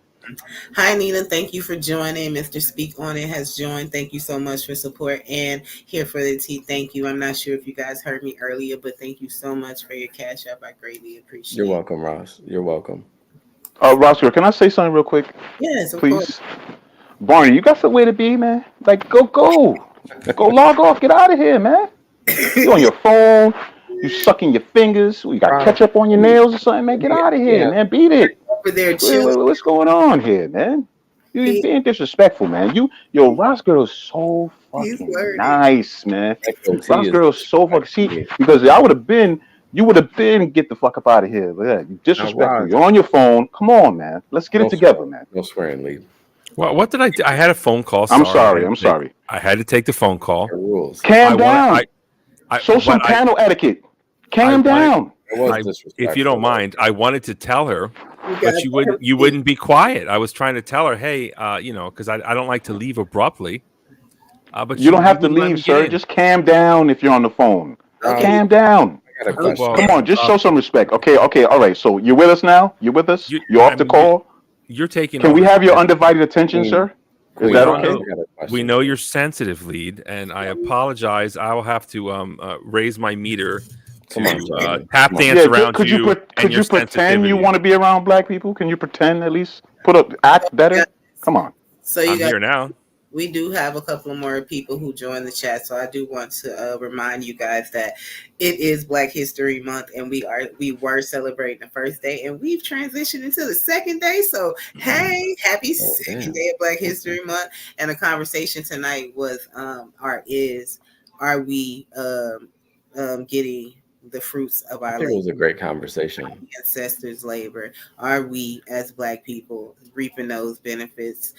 We have some white Caucasian men on the panel tonight. Yeah, kings, If please. they have become kings, they are kings as well, and they have put their input in, and I greatly appreciate it. It definitely shows a lot of conversations, in my opinion, still need to be had, because I'd like to have a couple more minutes. When those that look like me are referencing Black history, right, it's only heard that we're speaking of slavery, and there has been a history of just of conspired crimes and to knock down Black people, like, period. I don't, a lot of people don't want to believe that, but in my opinion, that is what I believe. A lot of people speak about welfare. A lot of people speak about Black people on welfare. There was a whole history when it comes to welfare. Black people could not even get welfare at one time, meaning Black women was not getting food stamps. Black men who got out the army were not getting VA benefits. Like, none of those things were happening for Black people, and that was the complete injustice. Maybe they should have got a job. Excuse me, sir. That was the complete injustice and inequality that continued to prevail itself in America. So even then, when Black people were practicing and exercising what we thought were the rights in the Constitution, and we were asking to be treated like any other American citizen, I still hear that now, that because we're saying those things, you guys feel like it is that we're crying. Like, are not people here in America supposed to be treated the same, like with the same rights, with the same opportunity? I mean, what do you want, Roz? You want 40 acres and a mule? I mean, if you want to give it for your people, I gladly take it. What are we doing here? Lead, can I ask you a personal question? Lead, without you being emotional. Questions, unless he says yes. So please. Lead, can I ask you a personal question without you getting emotional? Ask away, sir. What do you do for a living? Mind my business. Okay, so I take it you're not too proud of what you do. I take it as none of your business. Hey, no problem. Just thought maybe you'd share that. The only thing you need to worry about is what you do for business. You see? You see? Sir. Okay, no, I'm answering you. I'm answering you. No, I'm answering you. I'm answering you. What you need to worry about is what you do for a living, sir. A man shouldn't be asking me anything about my business. You understand? That's too sassy.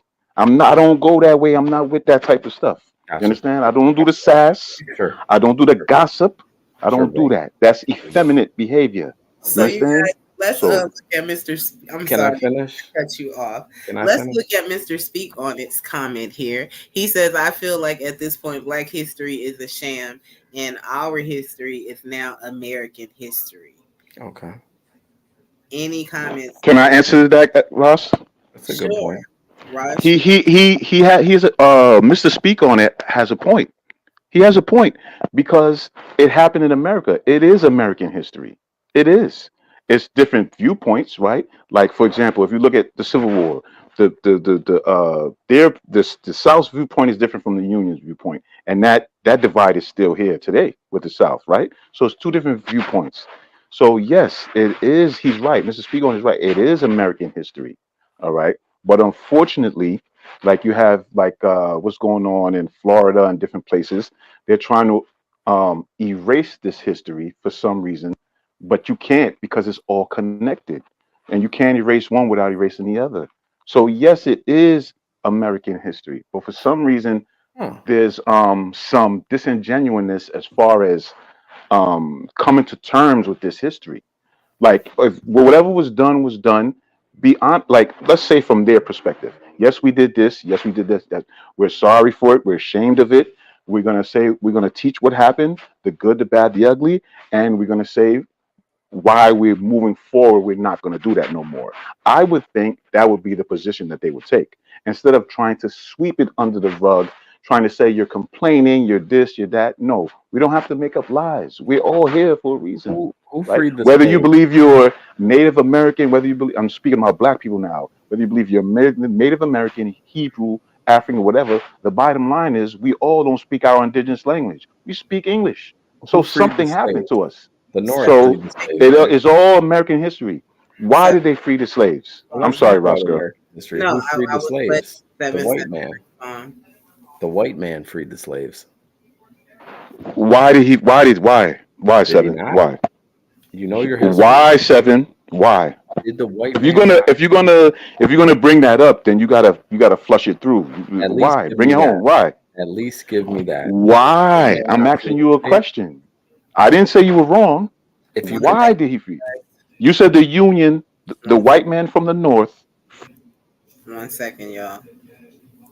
1 second, y'all. We're about to get into a real heavy discussion right now. I can feel it. Like, I can really feel it. I can feel it. The show is about Black History Month. So, and it's about Black history. At this point, we're talking about the South and the North, and I'm excited to hear this. I want to say what up Moses for coming to the chat. Thank you for blessing me with your presence. Indigenous Black man, I am so greatly appreciative to see you in one of my shows, so thank you for joining. I did say hi to Nina. Hi, Nina. Thank you once again for joining. If you have not hit the like, please hit the like. If you have not shared the live, please do that. My Cash App is going across, so if you want to be generous and donate, I greatly appreciate that. I am going to bring the guys back up as they continue their conversation. I am also going to drop the link, so if you want to join the conversation, you can. The main topic is, are we reaping the fruits of our labor? So if you do come up on the panel, please address that question first, and then you can go into what the guys are speaking on. Thank you. You guys can finish. So I want 7-7 to finish his statement. He said Why they free the white man. Yeah. So my question to him is, why did they do that?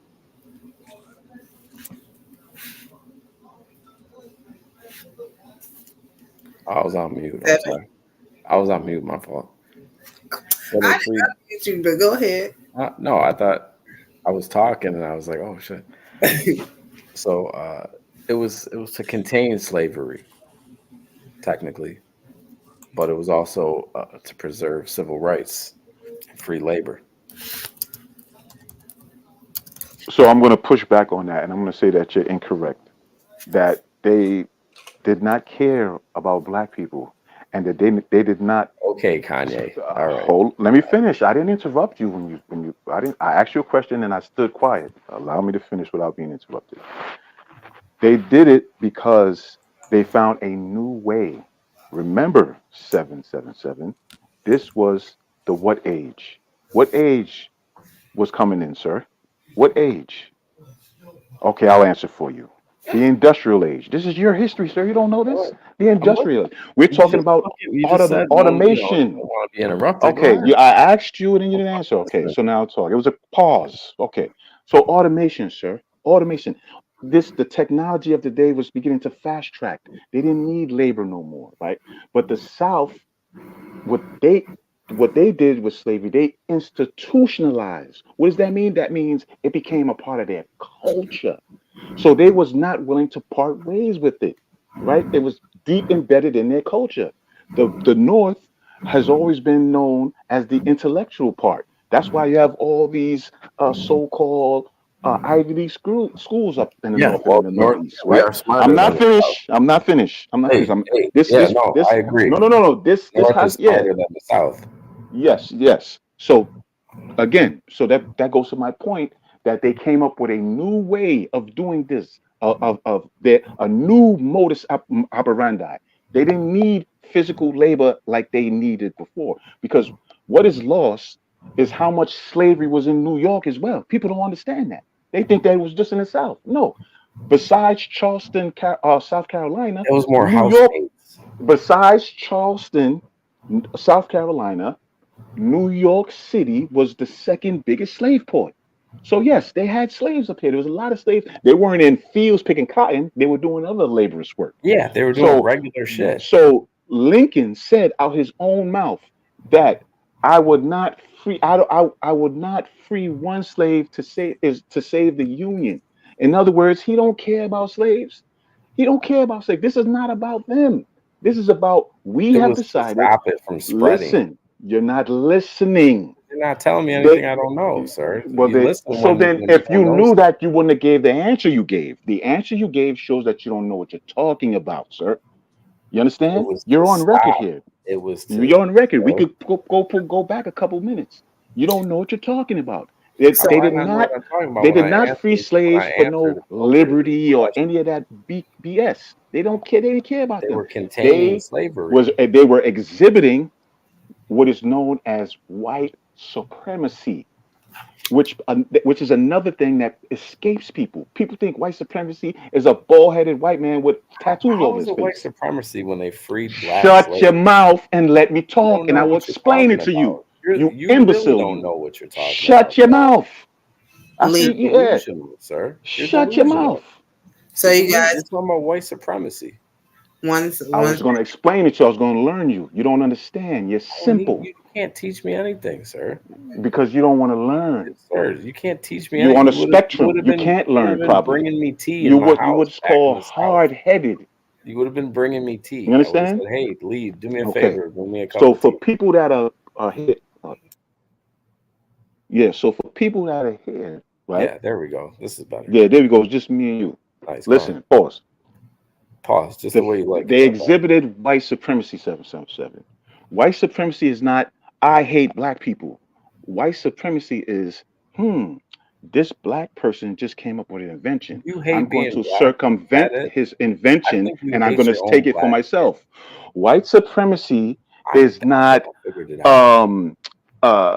hanging black people from trees. That's racism. White supremacy, hang your own people though. White supremacy is Henrietta Lacks. Black history. Let's talk about it. Do you know who Henrietta Lacks is? Are we gonna talk or what? Do you know who we're talking? Do you know who Henrietta Lacks is? You guys not hang your own people. Do you know what Henrietta Lacks? Do you know who she is? You guys are killing your own people. Do you know who she is? Okay. So you don't know who she is. So I'm gonna learn you again. She is an example of white supremacy. You destroyed your own. They took her blood. Let's talk about. They took her blood and they came up with all kind of vaccines and medicines and things like that. She never got credit for it. This is now. She never got credit for it. Her family never got reimbursed for it. That, sir, is white supremacy. So when the North decided, hey, we're moving along. I'm sorry, Roscoe. You guys respectfully allow each other to speak. So, Lee, can you allow 77 to respond to you? Roscoe, with all due respect, I will allow him to talk, but he's not allowing me to talk. If he doesn't allow me to talk, I'm not going to allow him to talk. So you got to referee it, my sister. You got to referee it. If he talks, he keeps talking over me when I talk. What do you want? 20 minutes, Lee? Can you respond to the things that Lee said? Would you like to? Lee, go ahead. Say it all over again. Let me be quick. I'm gonna try to be quick and not be long-winded, and then you could rebuttal, sir. Sure. White supremacy is what the Union exhibited, which is when they said, "Listen, we have a new way of doing things. We don't need." See, this is what I want. This is the concept, and I'm being serious now. Now I'm being serious. All jokes aside, and I want you to understand this for real. For real, white supremacy kills white people too. Do you understand that, 777? That's what the Civil War is about. That's what the Revolutionary War is about. Supremacy. Supremacy. Which white is going to be the top white? Which one is going to dictate how we move forward? We're pulling. There's a tug of war here. One group is saying this. The other group is saying that. Which group is going to be on top? That's white supremacy, sir. Meaning even amongst the whites, you have to bow down to the top white. Irish have always been Caucasian. Italian have always been Caucasian. Albanian, French, they all been Caucasian. But for some reason, people say Irish just turn white or Italians just turn white. No. They didn't just turn white because they always been Caucasian. what people mean, or what they should be saying is that they had to submit to the top white, which is the Anglo. And what does that mean? No more speaking your Celtic language, no more speaking your Latin language. You fall under us now. You speak English. You follow the Anglo ways now. Because remember, the Celts, the Irish, the Italians, the Albanians, the French, the Spanish, they're all Caucasians, but they have their ethnic whites. They have their own customs, traditions, etc. But the top white won. So those other whites had to submit. White supremacy kills whites too. So when the whites in the North, the Union said, hey, we're going to steamroll over this thing because they don't want to submit. They're not budget. So we're going to have to steamroll over them. That's white supremacy. We have an order and we say, this is how it's go. And that goes against other whites too. And if other whites, we don't care. Your white skin is not going to save you because it's the ideology over everything. That's my point. Do you understand that, sir? When, are you done? 7-7 respond, and then we're going. I'm done. New people, because we have new people in the back as well. I do have you guys, so give me a second, please. But real quick, I just want to ask you: do you understand what I just said? 7-7. Seriously, all jokes aside, now, no trolling, no trolling. Do you understand? Tell you that now, Lee. He's gonna let you know that now. No, you're done. You're done, Lee. Your time is up. Go ahead, 7. So, Africans created slavery. Those are facts. Please don't interrupt me, Lee. I know that you're going through a difficult time mentally right now. Africans created slavery. I can't apologize for something that you guys created.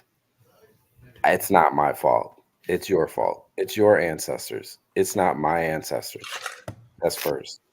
Second, you're talking about things that you know nothing about. You weren't alive back then. Let's talk about now. What have you personally done to change your community or your people? Nothing. Therefore, generational wealth is something that I'm sure your next generation will not see, respectfully, because you haven't done anything for yourself or your own people. Now, I asked you what your career was, which is apparently too personal to share. I asked you that because you can't do a goddamn thing for probably yourself or your own community. So slavery doesn't truly matter. Doesn't. You're enslaved in your own mind now. So the slave masters, dead 500 years ago, are still owning you. You might as well go work in a field. I'm done. Thank you for that. Thank you for that. We do have. Thank you, baby. Oh, thanks, Mr. Ross. How you doing, sir? We do have new people on the panel. Oh, actually, we have What Up, Moses. Thank you, Moses, for joining us tonight. And happy Black History Month to you. The question tonight is, do you think that we are reaping the fruits of the labor? You can answer that question. And if you like to respond to what the guys were saying. Great show, by the way, Ross. Thank you very much, 7. Great show, lead. Hey, Ross girl. Sounds like you're having a riveting conversation here, but please do not greet me with Happy Black History Month because I do not subscribe to Black History Month whatsoever. So please, you can leave that out of the context. I do not identify as Black or African American, but mainly Black because Black is a social class that dark-skinned people in America have accepted. So just the fact that you allowed something to be called Black History Month and it pertains to you is a slap in the face. And it shows the continuous generational ignorance and stupidity that American Negroes exist within. It's a shame. It's a shamble. It's a farce. And I can't believe that you all let Jesse Jackson and Al Sharpton lead y'all into this stupidity. Like sheep, you were once slaves, and once the slave master was your shepherd, he shepherded you. Now, since the civil rights movement, you have Black shepherds that's continuously hurting you and continuously leading you to be called what they want you to be called. Remember, you used to be called Afro-American. Remember that back in the 70s? You were called Afro-Americans, and it was called Afro-American History Month? Huh? And then it became Black History because it became blacks. And now I think in some circles it's called African American History Month. All of these are slaps in the face. If you go anywhere in the world and you come across dark-skinned people as described etymologically as Negros, which is a Spanish word in root, Negros, they won't subscribe to Black. They'll subscribe to their nationality, whether they be Nigerian, Dominican, Haitian. As poor as the Haitian people are, as poor, they're like fourth world. They're past third world. They're fourth world. They still won't accept the term Black. They'll say they're Haitian, even with no freaking shoes on their feet. They'll still say, I'm not Black, I'm Haitian. So why is it that the best dark-skinned people who are living the best in the best situation in the world accepting the term Black? It is a construct that comes out of the caste system in India. If you're Black, you are the lowest of the low, and they've just and you've allowed yourself to accept that. It's an insult, and I'm not a part of it. I don't accept it, and if it ever comes across my way, I clear it up. If I am ever filling out some kind of application, I'll say other.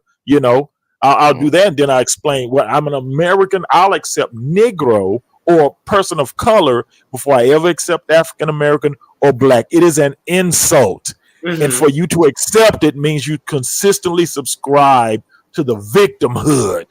Mm-hmm. Thank you for that, Ivan. It's ironic that you said you would accept Negro, because I wanted to, that was the question I wanted to ask tonight also. Were Black people more prideful when they were be called our Negroes opposed to African, I guess, or Blacks, or like you said? Yeah, I mean, if you go to any a Spanish-speaking country, and if they can't hear you, I think you muted yourself.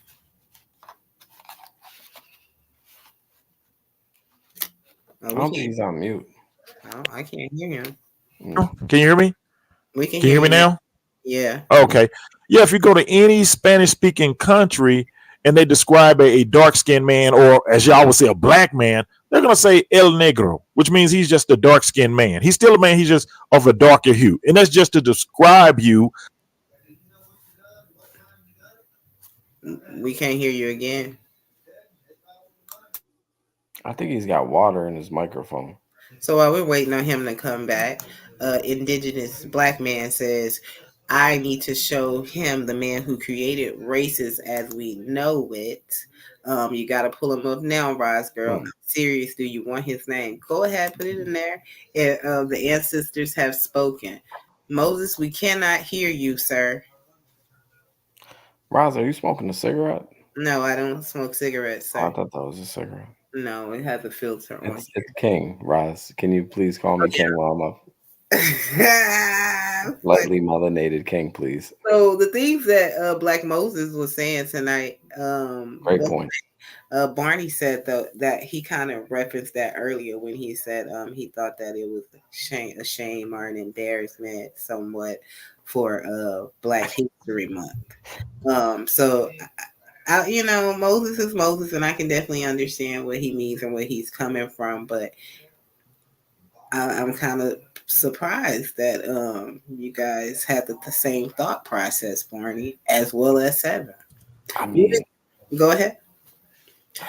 What did you guys think about what Moses was saying, what we could hear of him? And if you get your audio right, Moses, you know. Well, Indigenous Black man said Johann Friedrich Blumenbach. In case you don't know who that is. God. Yeah.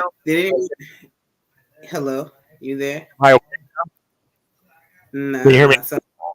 A little bit. A little bit. Breaking up. Still breaking up? Oh, you perfect. Go ahead. You're in the pocket. I forgot what I was talking about. You was talking about Hispanics being called Oh yeah. If you go to any Spanish-speaking country or any derivative of the Spanish language, that's just how they describe darker-hued people. Now, yeah, some white people took white. It used to be, they say Anglo, which is kind of paralleling themselves to angelic, which was, I guess, being white or shining or light or illuminate. They did that, but some say white, but the only reason they say white is because they're looking at it as a social class. So if you're going to have whites at the top of the social class, who has to sit at the bottom? The black. Got it. It's all social class. So for blacks to accept that, it's all, I'm like, God, you got a whole multitude, a whole population of people who accepted that. Not only did they accept that, they accepted African American. It's an insult, but it just shows, because I know if there are bigoted white people somewhere in a bar, they're laughing like, I can't believe that they call themselves black. Rosger, I'm looking at you right now. You look like a medium brown. You know, I know I'm a lighter version of brown. You know, and we have, no matter how dark your skin is, it will never be black. It will never be. You go find the darkest person in Africa, and their skin will still won't be black. It'll be a darker version of brown. Well, CT is a dark brown. He's the darkest of the dark browns. Wesley Snipes, as dark as he is a very dark brown. I see black. Put up a black sheet of paper next to their skin, and you will see the difference between black and every variation of brown or lighter than that. Black. Yeah, he looks Moses, like a Nigerian. Can I ask you a question? Yeah, go right ahead. All right, because I understand what you're saying, even though I disagree. So my question to you would be, do you got 10 minutes for this question? So what would be the 7? What we call ourselves then? What, like the group? Whether you said Roscoe, her complexion, your complexion, my complexion, CT's complexion, all different, right? So what would we call that? What would that grouping be called? Right? You have Chinese people, right? You have Japanese. Yeah, go ahead. You'll be American. You're American. But that's not a race, sir. American is not a race. But it's about nationality. If you want to call yourself a race, then you'd be Negro or Negro. You'd be American Negros if you want to call yourself, or American Negro. The only reason why y'all try to run is because Negro is so similar to nigger, but nigger derives from a bunch of hillbillies. No, I understand that. Okay, so I'm sorry. Go ahead, sir. Yeah, can we refrain from saying NIGGA? NIGGA, or whether it comes from ignorant hillbillies or ignorant bigots that couldn't say Negro, and when they came in contact with the word, dealing with Spanish traders or traders from other different parts of the world, and they were describing a dark-skinned man, they said Negro. But the ignorant white variation that couldn't even speak English, you're talking about white men who couldn't speak English, they would say nagger.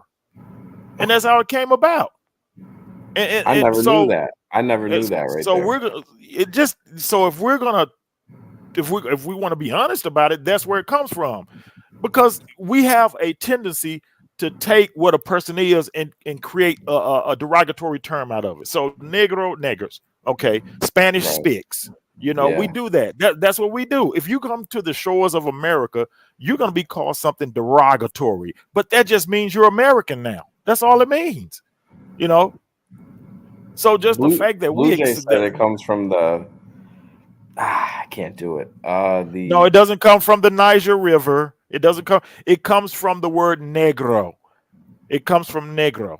Niger is just a derivative of somewhere in that Nigeria or something like that, but it doesn't come from the Niger River. As a matter of fact, Niger is an English word. It's a European word. Most of those countries with those names come from Europeans. See, just like South, some part of I forget. It was called Rhodesia. All these Ghana, there were Africans. The people there didn't call those the name of those countries. That's what the Europeans that came over there dubbed those countries as. I didn't know where it came from. So just right now, I swear. Ghana's an African name, but you're correct in what you're saying though, because what was known as Ghana is not what's known as Ghana right now. But you're correct in what you're saying. Yeah, most of the names of those countries do not come from the people that were from those countries.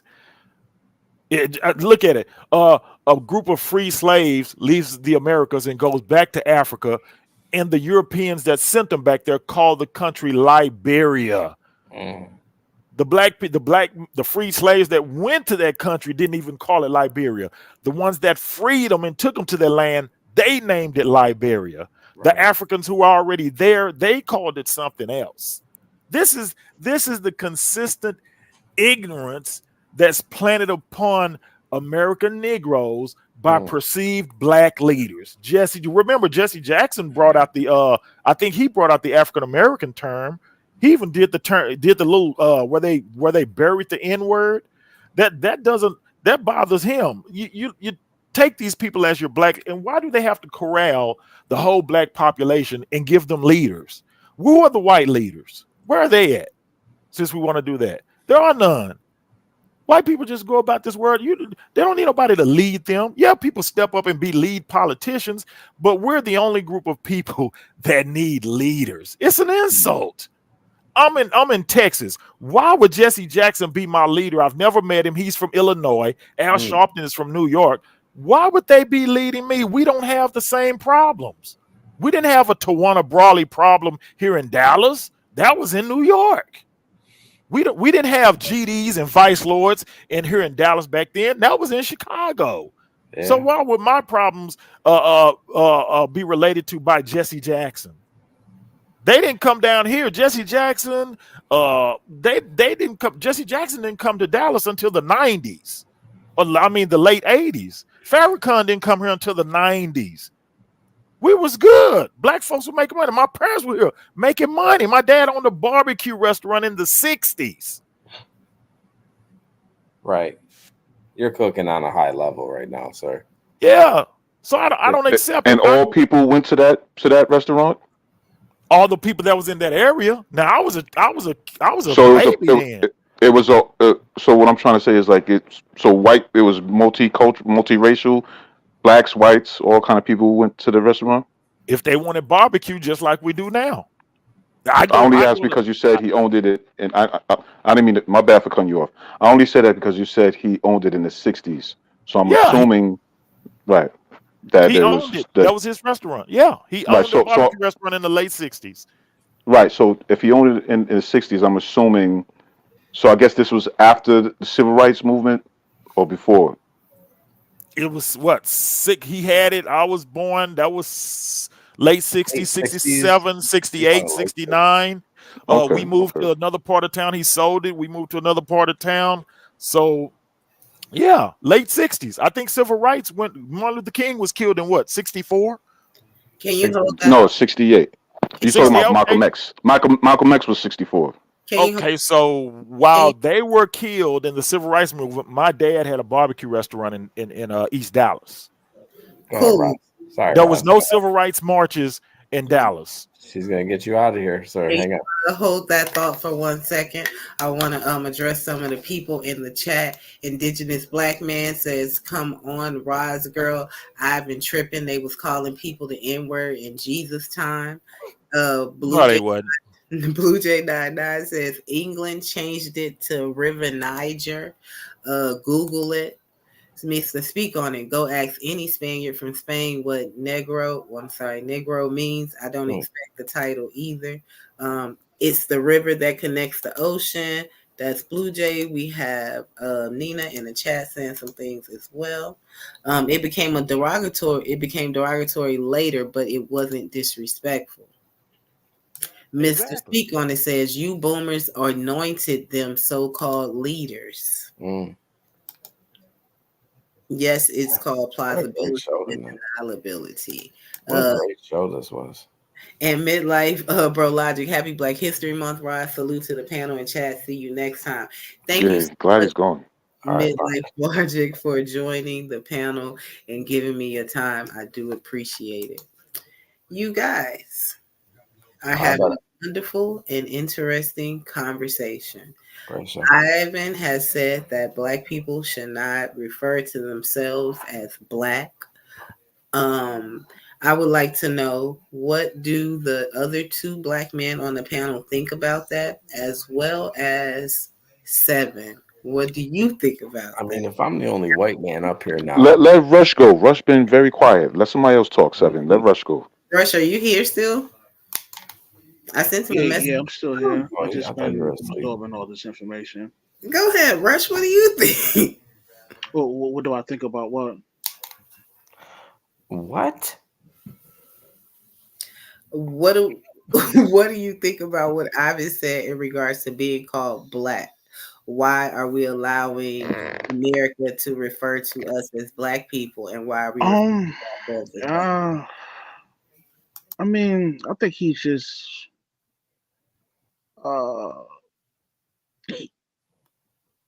I don't like the way.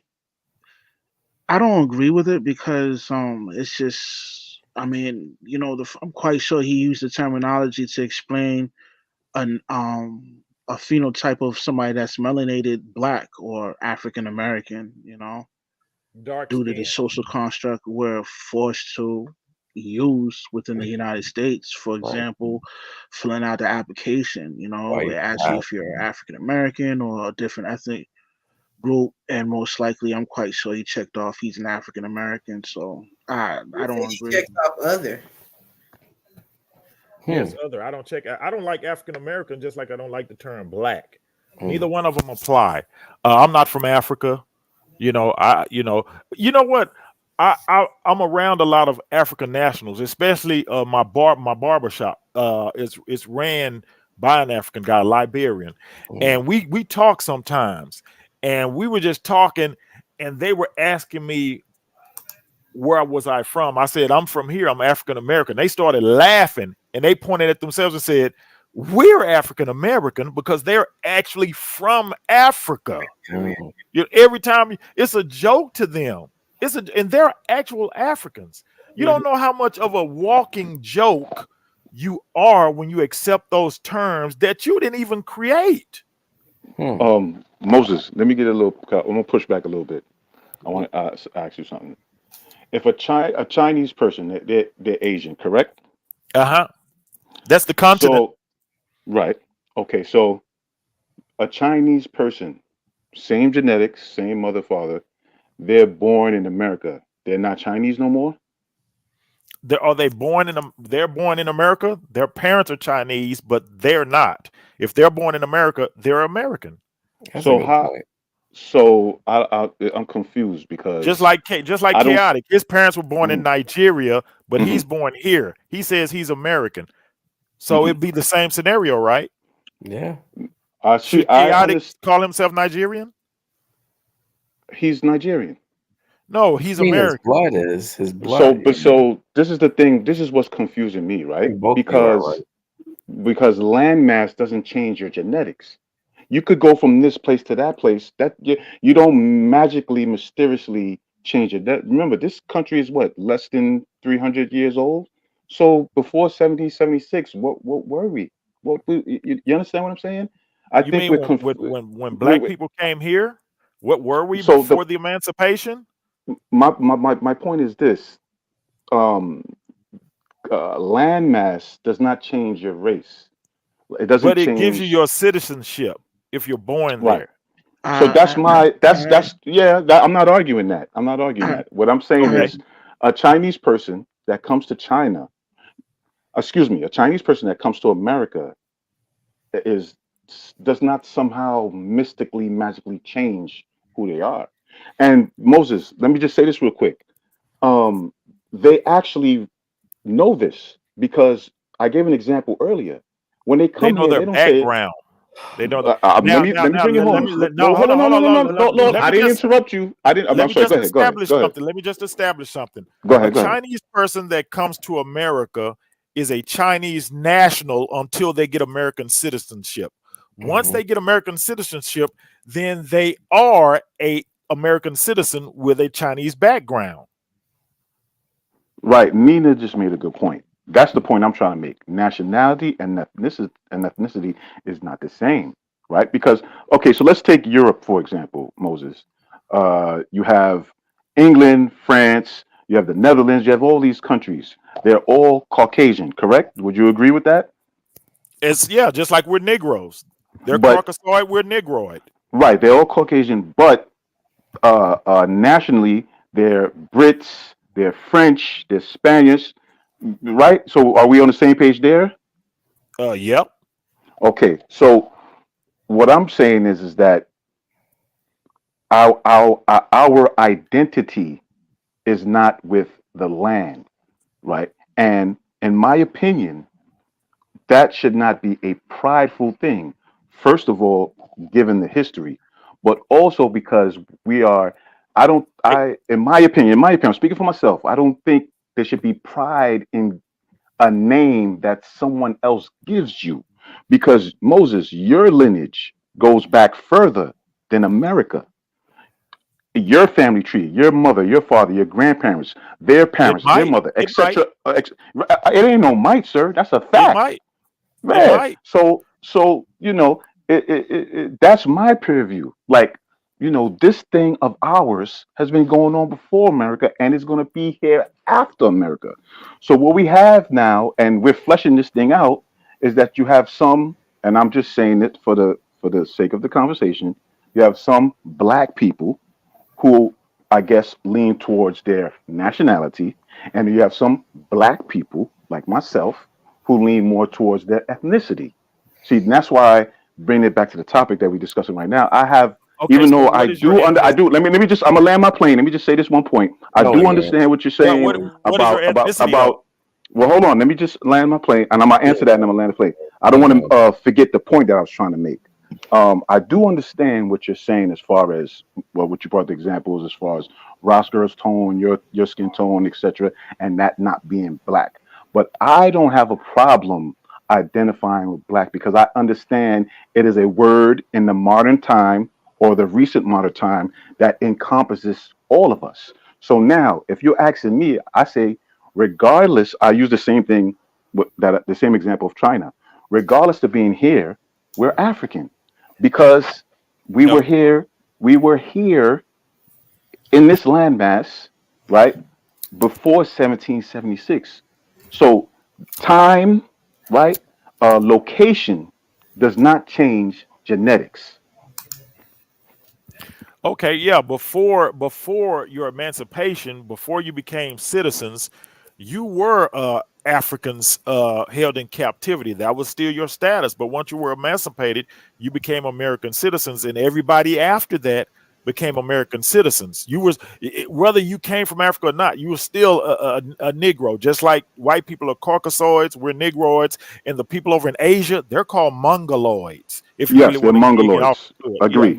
I agree. Go ahead, sir. So whether they're from China or Japan, as far as I don't go back that far on it like you do, but let me tell you this: like, what is your ethnicity? You say you're African, right? I'll give you specifics. I consider myself African. My mother is from the Caribbean, and my father is black. My father is Black American. My father's side is from. He's an American Negro. American, yes. From his mom is from Harlem, and their family goes back to Virginia. And my mother's side of the family is from the Virgin Islands. Okay, so let me ask you this: if you take, since you're African, right? If you take a plane to Africa and you want to go back to your homeland, once you get off that plane, what direction are you going? Where are you going? Sir, that's a serious question? Yeah, I'm being for real. No, sir. I'm being for real. Where are you going? Okay, so now I'm gonna have to answer that question. Because when you want me to answer it? Wait, well, because are you gonna answer it for me? No, I'm asking you that, and I'm telling you why it's a serious question, because when you get there, your dark hue, they may automatically think that you're an African national, and they're going to ask, what country are you from? What are you going to tell them? Where are you going? Unfortunately, sir, I, like many of us, have been discontinued from that. It's not unfortunate. It's not unfortunate. To me, it is. No. This is what you got to say. Please don't interrupt me. I'm trying to answer you. I use the correct word because I'm speaking for myself. It's unfortunate that we've been discontinued from our lineage. You understand? So to answer your question, I get up because of the events of history, because of slavery and everything that has happened. But why is it a disappointment? But why is it a disappointment that you've been discontinued from your lineage? So I'll speak for myself. For me, there's a void that's missing.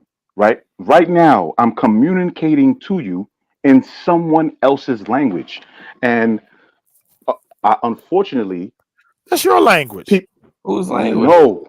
No, That's your no. language. Whose You It's own language? it. Anglo That's your language. language. No, it's That's not. your language. No, it's Yeah, not. It's the language that I speak, sir. It's not my language. It's because a it's your difference. That's a language. difference. What's your You're I language? American. don't know. You You're don't know American. Why is your this so hard to understand? That we've been discontinued from our culture.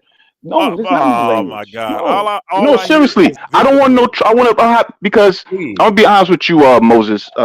You were saying some things that your language. were You're on from point Harlem. as far as You're like from Africa and Harlem. things like that, and the names and things. I'm with you on that, and I'll The language. concede those points. But let's have a real conversation. The reason why we don't know these things, Moses, is because we've been brought into slavery. We've been discontinued from that. Brought We into don't know our history. We don't know. There are Caucasian people, Moses, that they could have their lineage all the way back and to that time and further. So we don't know that thing. Let's take CT. He knows. He's only one generation away. He knows. He could go back. We don't. We've been discontinued Well, from he that. only he may know his father and his grandfather. He may know that, but here's the thing: CT, he did a show on Harriet Tubman. I saw Harriet Tubman. Okay, so let's do this. If we're gonna question Harriet Tubman, if we're gonna do that, since it's Black History Month, let's talk about all blacks. Let's go to Africa. Let's go to Africa. I don't think Shaka Zulu existed. I don't think Mansa Musa existed. Listen, if you want to do it, I don't think some niggas run around Africa with all the money. He's the richest man in the world. Can we please refrain from using the N word, please? Okay, yeah, and if we want to get religious about it, shoot, I don't even think that nigga Jesus existed. Let's do that. Well, that's what I agree with. Well, I agree with you on that last part. But as far as Shaka and Mansa, I'm sorry. Go ahead. But this is what's been fed to us. I remember seeing those stories on the news for Black History Month. Oh, the richest man was Mansa Musa. It was white folks saying it. I'm like, ain't that some BS? The richest man ever? No, because if he was the richest man ever, then the country, I think it was Ghana, whatever country that shouldn't it still be reaping from his benefits? He was Mali. the richest man around the world. Mali, yeah. Mali. So this is the thing. A lot of things. So what you're saying now is almost similar to the question you asked me, and what's similar is the void of context, right? As far as Mansa Musa and Shaka, there's things called sources, primary sources, secondary sources. You understand? Where do they come from? You have I'm not finished. You have correspondence, right? So let's take Mansa Musa for example, right? He went from Timbuktu, from Mali to Mecca because he was Muslim. He traveled. Wait. You're actually giving me a rundown. Listen, you're interrupting me, sir. Let me. I'm just finish. saying you're giving me the rundown of a non-existent person. You have to be quiet. This is the part where you be quiet. The same this is the part where you be quiet right now, so I can tell you. Harriet Tubman traveled 300 miles. So since you say he went from Timbuktu to how long is that travel? How long is that trip? Okay, so I'm going to finish. This is why it's good to be quiet. I'm serious. And this is why it's even better to not be contradictory of yourself. I'm not being contradictory. You keep interrupting me, which is disingenuous. It's a tactic because you don't want me to say what I have to say. It's the white man's if you be quiet, there you go, Selvin. It's the white man's tactic. If you be quiet and allow me to speak, I will answer you. Do you understand? Do you understand that? So you guys let Lee finish his statement, please. Yeah. Sorry, that's what I'm trying to. I know this is hard to. It seems like it's hard for you to grasp, Moses. If make you your be point, quiet dude. and let me speak. Just make your point. Yeah. No, you need to be quiet. Be quiet. If you be quiet and me speak, I will make my point. Yeah, okay. You understand? It will be revealed. That's what they were telling the slaves. Be quiet, boy. Okay. Be quiet. So now, don't talk, boy. You're doing the same thing that the slave master on his pilgrimage to Mecca. Yourself, please. You really should. The way you talk to your own. All these things was documented, right? Should be ashamed of by who? If you are traveling, when you're traveling through different places, right? Now, this is called history, meaning other people are experiencing the same things. They're like, oh yeah, this person passed through here, he got to over here, he got to over there. The reason why people know about Mansa Musa is because what he did when he went to Mecca, he actually disrupted the economy at that time. This is why he's well talked about. This is why he's well spoken about. Now, to go on your other point, as far as why isn't Mali still rich as it was then? Great question.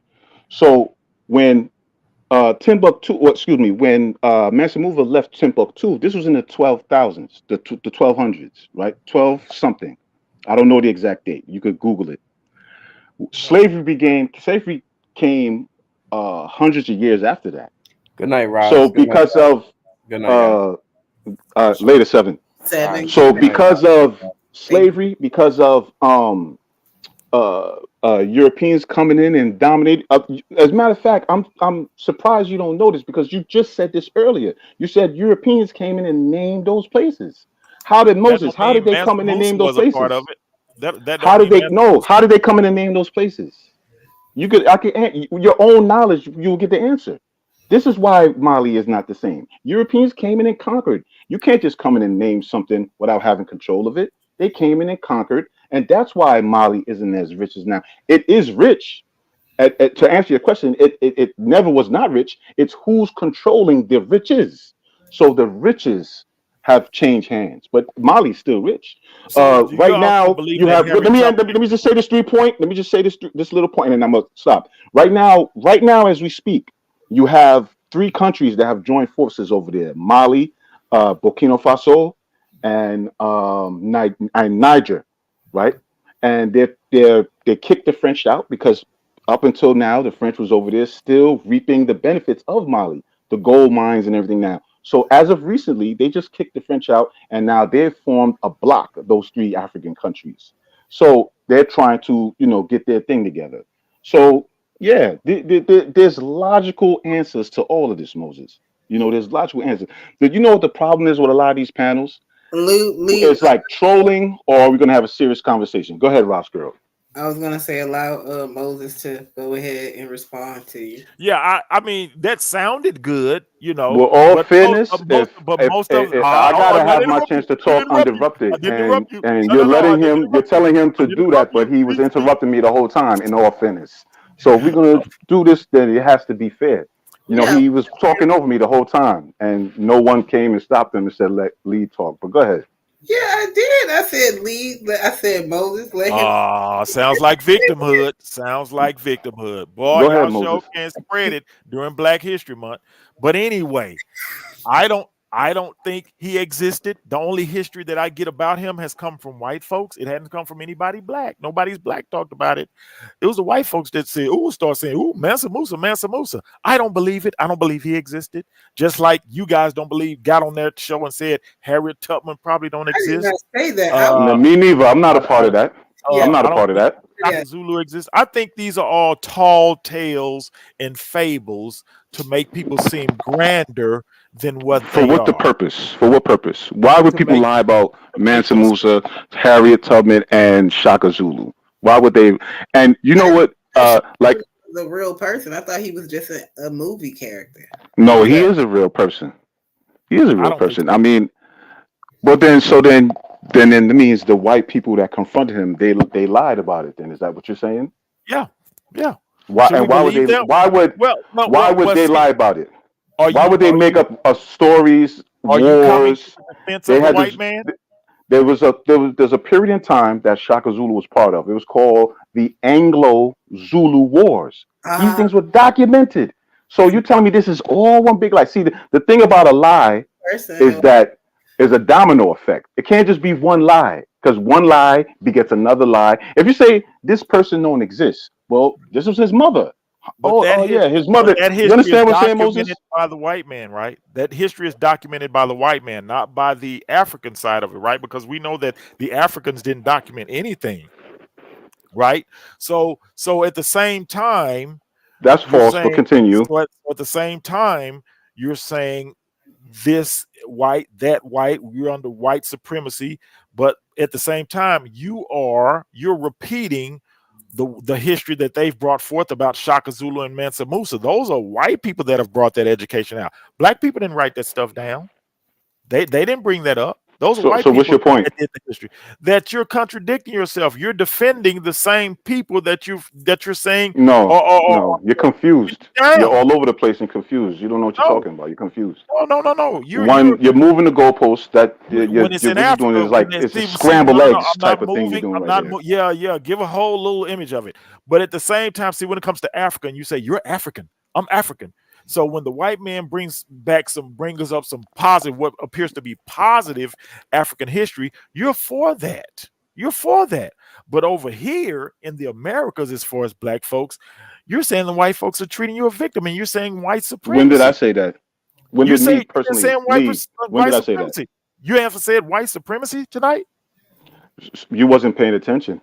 But you said white supremacy. So what does white supremacy mean? I just said it. You got to go back. I'm not going to go through all of it again. But what you're saying shows me over here, that you don't understand what I said because you're misrepresenting what I said. It's white supremacy over there too. If they're going to tell their white version over there, they're going to tell their white version over here. So what's the difference? It's still white supremacy, ain't it? They're still white. So then what's the truth and what's the lie? Everything is a lie then. If that's your logic, everything's a lie. Yeah, there you go. Everything's a lie. You just don't accept. So nothing is true. Hey, nothing. Don't accept black. Nothing. Don't accept the term black or African American because it puts you where you feel you are. Just the fact you say because I'm black, you know, white supremacy. When you say white supremacy, that means a theory. What's white supremacy? That means that you think that whites are supreme to you. What's white supremacy? A system of your belief in a system where white folks feel they're superior to you. I just told you. That's not white supremacy. What is white supremacy then? White supremacy is the people who rule the world, sir. Oh, come on, man. Oh, come on. And I want to tell you something. Dude, come on. I want to learn you right now. Go a little further. Yeah, learn me. Knowledge me, God. I am. Are you ready? You ready? Yeah, you got to stop being simple. You're playing. I'm not playing. I'm trying to have a real conversation. You're trying to be on just because you're sounding serious doesn't mean it's a real conversation. We're not having a real conversation. We're just gonna troll each other and just bullshit around. No, I just want you to make your points. You was having a serious conversation earlier when you was talking about Africa and the people who name those places. You was being serious then. I'm talking the same now. So now I'm asking you, what is white supremacy?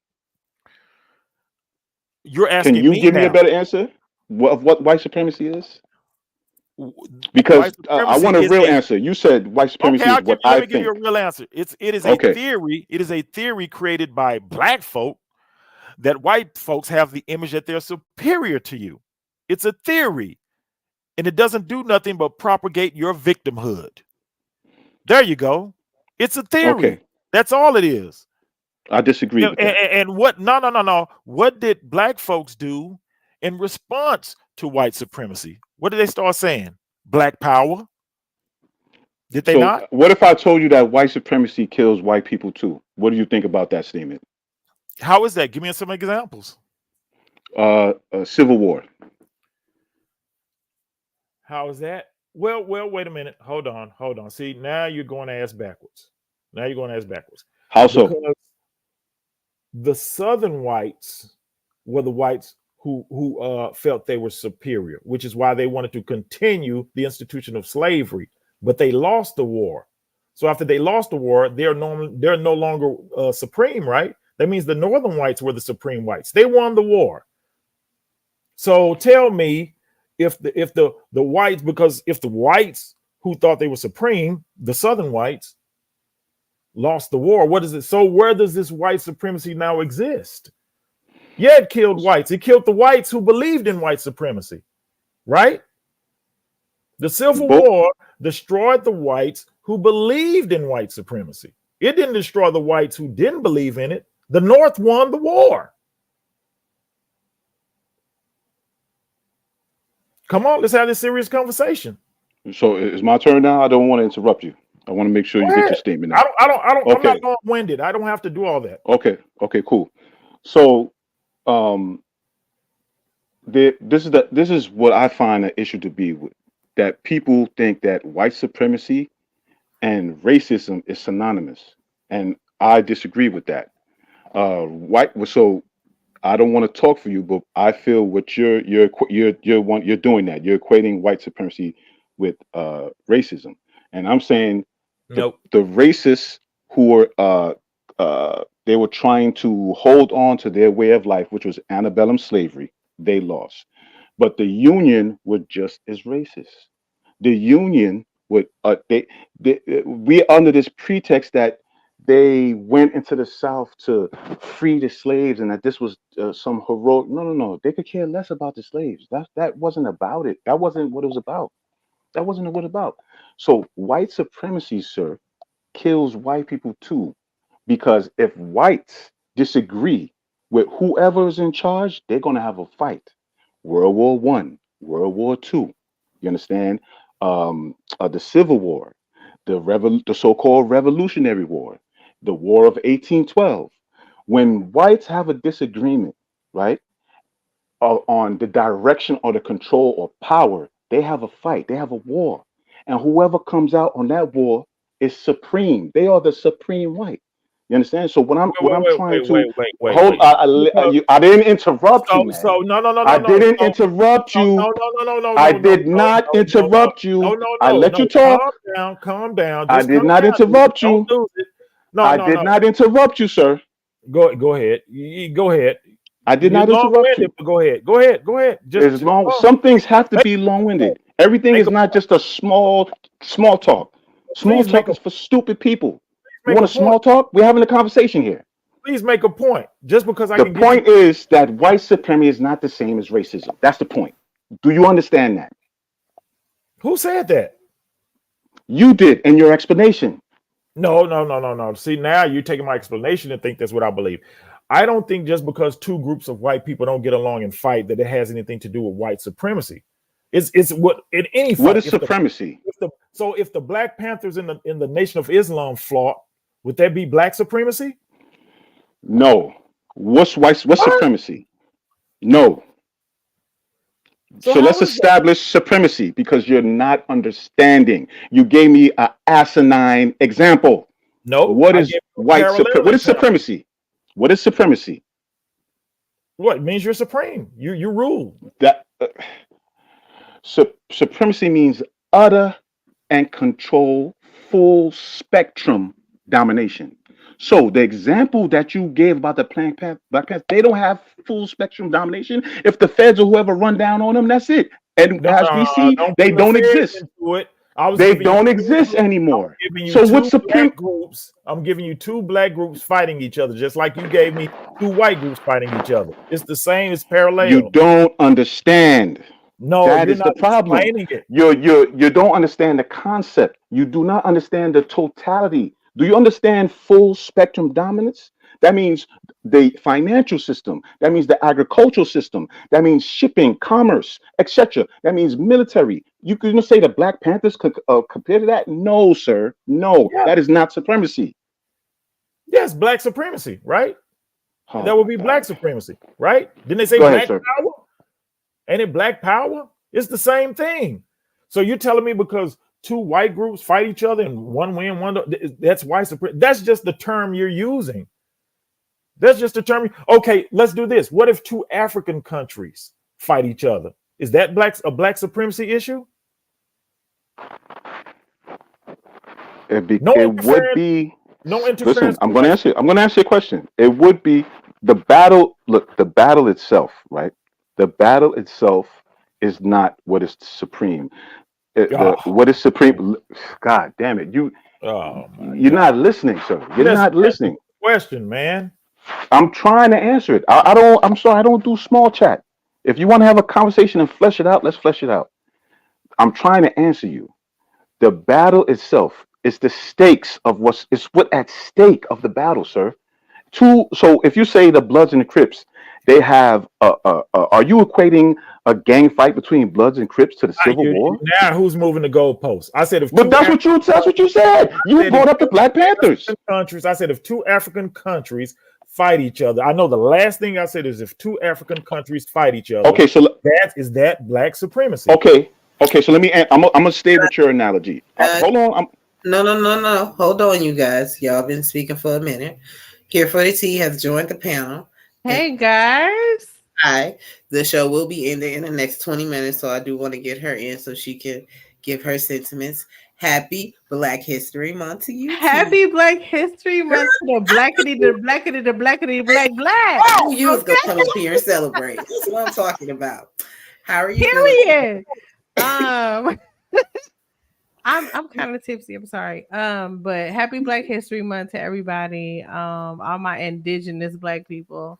Shout out to you, Roz Girl, doing your panel, doing your thing, and Moses.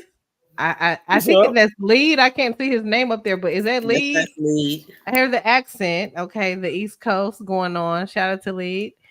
But we're all indigenous, period. Peace. A lot of us, we did not come from Africa. A lot of us, our people were already here. No, we didn't. Oh, okay. Because somebody says we're African.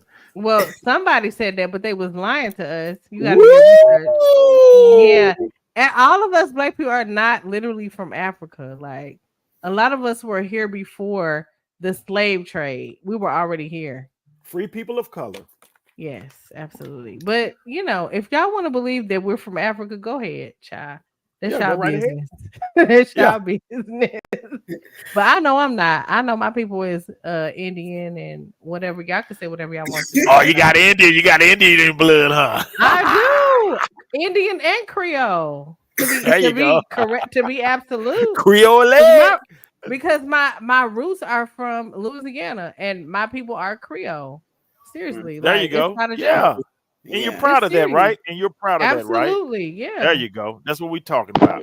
T, what's Creole? Creole is like French. Like I don't know all the history and all the. I'm still trying to learn the history. You don't know all the history, but you Creole. That's interesting. Go ahead. But see, what I'm saying is, I know that I'm not directly descended from Africa. Like none of my grandparents, great grandparents, great grandparents are from Africa. They were from here.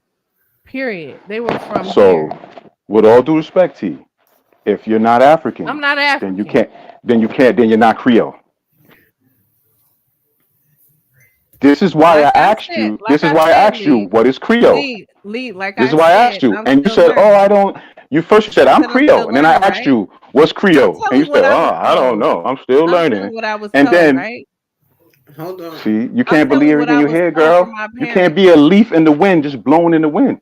I asked you a question. I said, use Creole. Creole is a mix of Caucasian. You want to know what? I'm gonna answer this question. Creole is a mixture of Caucasian and and I have African. Have I not said it? I've had Caucasian. So if you call yourself Creole, that means you got some African in you. Cool, which is cool.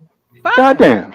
Cool. It don't mean that. It don't have to mean that. That's cool. You have some y'all in denial, but it's okay. You have some Negro in you, but it don't have to be African. What I'm saying is, I'm not gonna sit up here and say I'm a Pan-African. It's like Dr. Umar. I'm not doing that. I'm not doing that. Yeah. Hey, but you never answered my question, Lead. If two African countries have a war, go back to is that black supremacy? It depends on the stakes involved. I done got ghetto. I'm sorry, Ross. No, you're okay, T. You're okay. What do you mean the stakes involved? What do you mean? Meaning, if they're just fighting over some land, like a little piece of land, then no. But if they are, now, I know I asked these guys to let you speak, so it's fine. The question tonight was: Do you think that we are reaping the fruits of our ancestors' labor? Do you want to answer that? Do you think we're reaping? Black people are reaping the fruits of the ancestors' labor. No, I think we deserve more. Good one. Yeah, I think we deserve more than what has been given to our what according to what has been documented according to what our ancestors did, I think we deserve absolutely more than wait, what we've gotten. Hold on, Yes, Roscoe. I said what I I said. missed that question. I said what I said. Are we missing? Are we reaping the benefits of our ancestors? The fruits of their labor. Yeah, I think we deserve more. Yeah. What makes you think you should be reaping? Yes, you are reaping the benefits of their labor. Yes, you are. That's the because of because of their backbreaking. Because of their backbreaking. Did you say no? You said no. I'm not mad at your answer, but I think that's what I said. We deserve more. Well, that's an opinion, and I respect your opinion. I said this is what I think. I believe that we deserve more because of all the redlining, and people say they try to shun the redlining of different, neighborhoods and this and that and the third. We know it's true, but as Black people, especially the older generation, no shade, y'all try to shun it like it's not a thing. It's a thing. It's a thing. Okay, my parents try to shun it. My parents are boomers. Okay. I'm a millennial. I have parents who are boomers. They try to act like, oh, it's not a thing. Y'all ain't going through nothing. Y'all ain't gotta. Yes, we. They're right. They're right. It's worse. It's worse now. It's not worse. Look at the economy. Not worse. They could buy a house for $60,000. A nice house for $60,000-$70,000 back in the day. We can't do that now. We can't do that now. That's more business than racism. That's more business than race. It's not happening, sir. It's not happening. That's more business than it is about race. Oh, is that DG? Hold on, DG. I didn't know you was a baseball player. I'm telling you what's going on today. It's not happening. DG, I didn't know you was a professional baseball player at one time.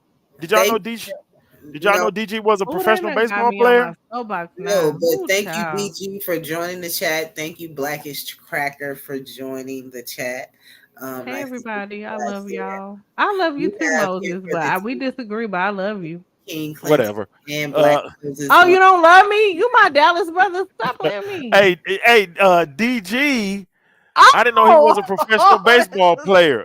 Did you know the team he played for, Ross Girl? This nigga said whatever. He played for the Somali Pirates. You need to stop it. Black Moses is wrong as hell because I rock with Black Moses and he doing me dirty. Wow. Dirty. Hey, yeah, Dallas, what's up, T? You heard about Keith Lee and the lady over? Don't play with me. I'm trying to figure out I'm trying to figure out a game to get my boys to go to a Mavericks game soon. I'm like, let me see where they go. What Mavericks game is a good game for them to go to? Will they play up next? I don't really pay attention to them. I really want him to go see the Golden State Warriors with Steph. Yeah, that'll be a good one to go to. That'll be a good one. Yeah. I've been looking at Memphis. They a pretty good squad. Memphis. Okay. Oh, Sacramento. Yeah, Sacramento got a good squad. Give me some teams because I don't know a lot about basketball like that. I mean, just go. I mean, you're going to enjoy it. I like going to Maverick games. I love especially to the Jack Daniels room. Oh, it's so fun. So much fun. I guess these guys have changed the topic to the Mavericks. And I'm sorry, we talking about Dallas stuff. My bad. Yeah, but let me just say something. Here's the thing. Like I said, I don't accept racism. That's the thing. Yeah, that's what y'all say. And I think I was saying this on a live that I did. How y'all just let the word racism just flow out of your mouths and call a person racist. But here's the thing. Here's the thing you're missing. When you call a person racist, that means whatever they do, their actions affects an entire race of people. That makes that entire race of people look weak. One individual, one bigoted individual cannot affect an entire race, especially if just let's take, for instance, and I was saying, what's the dude name? The dude that looks like a country singer on CT, the guy with the gray beard, the old guy with the fishing hat and the goggles. Be brave. Be brave. Be brave. I can't stand him. Be Brave's actions or his speaking out against black people doesn't affect the black race. So calling him racist would be giving him 70% of black people are criminals, though. That's a bigoted thing. That's a bigot. Bullshit. That's a bigot. He's bigoted and prejudiced, but he doesn't have the resources, the power to affect an entire race of people by his words. He's just a bigot. You have to minimize it like that. Call him a bigot or prejudiced. Don't call him a racist. A racist will be somebody or a group of people who have the power and resources to affect that entire race, not just one bigoted individual. So you're gonna let a toothless hillbilly up in the bluegrass mountains of Kentucky affect the entire race of black people just by his Moses. Because he still has an audience, even though his audience is small, he still has an audience of people that agrees with him and believes what he's saying. He can't change any policy. Not okay. He cannot change any policy. He won't even step outside his front door to go to a city council meeting. Moses, you think Be Brave is an outliner, or do you think that there are a lot of Caucasians that feel the way he feels? There may be a lot of them that feel the way he feels, but they don't have a power, or even together, they don't have enough power and resources to affect the entire black race. That's what a racist is. Somebody who has enough power to affect the entire race. Just a few bigoted individuals, no, they can't make a dent in the American Negro. They can't. Moses, can I tell you something real quick? Do you know what you just said is the same thing that I was trying to say with white supremacy and racism? You didn't say that. The differentiation that you just made is the exact same thing I was saying. How's that? You just said that someone has to have power to influence. You said people like Be Brave don't have power. Collectively, they don't have power. So you just made a differentiation. You differentiated between two groups of people. One that has power of influence that could do something, and one that just may feel a way but doesn't have any power. Two different groupings of people. And that was what I was trying to explain to you when I said racism and white supremacy, and how racism and white supremacy is not synonymous. You just explained the same thing. My God, today. So would Be Brave be a white supremacist? What happened, T? No, I thought you said something. I'm agreeing with you, sir. I'm agreeing with you. Well, okay, so go ahead, Moses. So what would Be Brave? What would he be? I call him just a simple little bigot. No, I would agree with you. I would agree with you. You know, but I would say this. I like when Be Braves talk, because to me, he gets insight. He gets insight, and he says things that I know how white people feel. But in my opinion, he's just brave enough, I guess, to actually say it. There are a lot of white people, in my opinion, that feel the way he feel. I'm from New York. A lot of those white people that feel the way he feel, they smile in your face. Hi, hey, how was your day? Oh, but they feel the way he feels, Moses, but they would never say it. Go ahead, T. Would he say those same things? My question is, would Be Brave say those same things if he wasn't bolted up in that shed, the way he bolted up, okay, in the dark? Would he say that same shit in the middle of Oak Cliff? No, he absolutely, absolutely hey, not. Okay, I'm just saying he wouldn't do that. Please don't make this show about that snaggletooth hillbilly that can't even control his prostate. Please don't make this show about him. Yeah. Well, you guys, the show is coming to an end. I just brought him as an example. I didn't want to give him a whole 5-minute segment. No. I wish you guys could have came earlier to join me, but it's now. Me too, girl. I didn't even know you was going live. I would have came earlier. Yeah, I had went live. I didn't know. Yeah, I saw you guys was live too. I tried to wait till after y'all, and I was kind of late myself. But I appreciate your presence. I appreciate you coming. I appreciate. I had to come through, girl. Yes. The women are really supporting, and I appreciate that. Do you guys have any last words before you go? Yes. This Black History Month is a fallacy. Please do not accept the term black. Please do not. It is a social class. It has nothing to do with your race or your whatever. Right. It is a we all not class. black. Yes, exactly. Don't accept African American. You are an American. If you want to go to make it about your skin color, you say an American Negro or a person of color. Please do not use the term African American. They were not given to you naturally. They were given to you by a jackleg preacher by the name of Jesse Jackson. Yeah, and Al Sharpton. Say it. Do not accept them. They speak for the entire group of American Negroes, not in the least, you know. So yeah, so I think it's a slap in the face to accept the term Black History Month. It's a slap in the face. I will never, like, since I've known what I've known. Go ahead. I'm sorry. Are you finished with your last words, Moses? oh yeah. You didn't answer my question. If two African countries went at it, is that Black supremacy? I answered your question. I said it depends on the stakes. No. It's two African countries. They're at war. Just like you gave me the example of two white countries going at it. Come on. It's either Black supremacy. Is it Black supremacy or not? It depends on the stakes involved. What do you mean? What stakes? So I'll say it again. If they were fighting over the possession, total spectrum, supreme dominance of the continent of Africa, let's say the war was, whoever wins this war will have supreme control or total control over the whole continent of Africa, then that would be a war of Black supremacy. Okay, so right.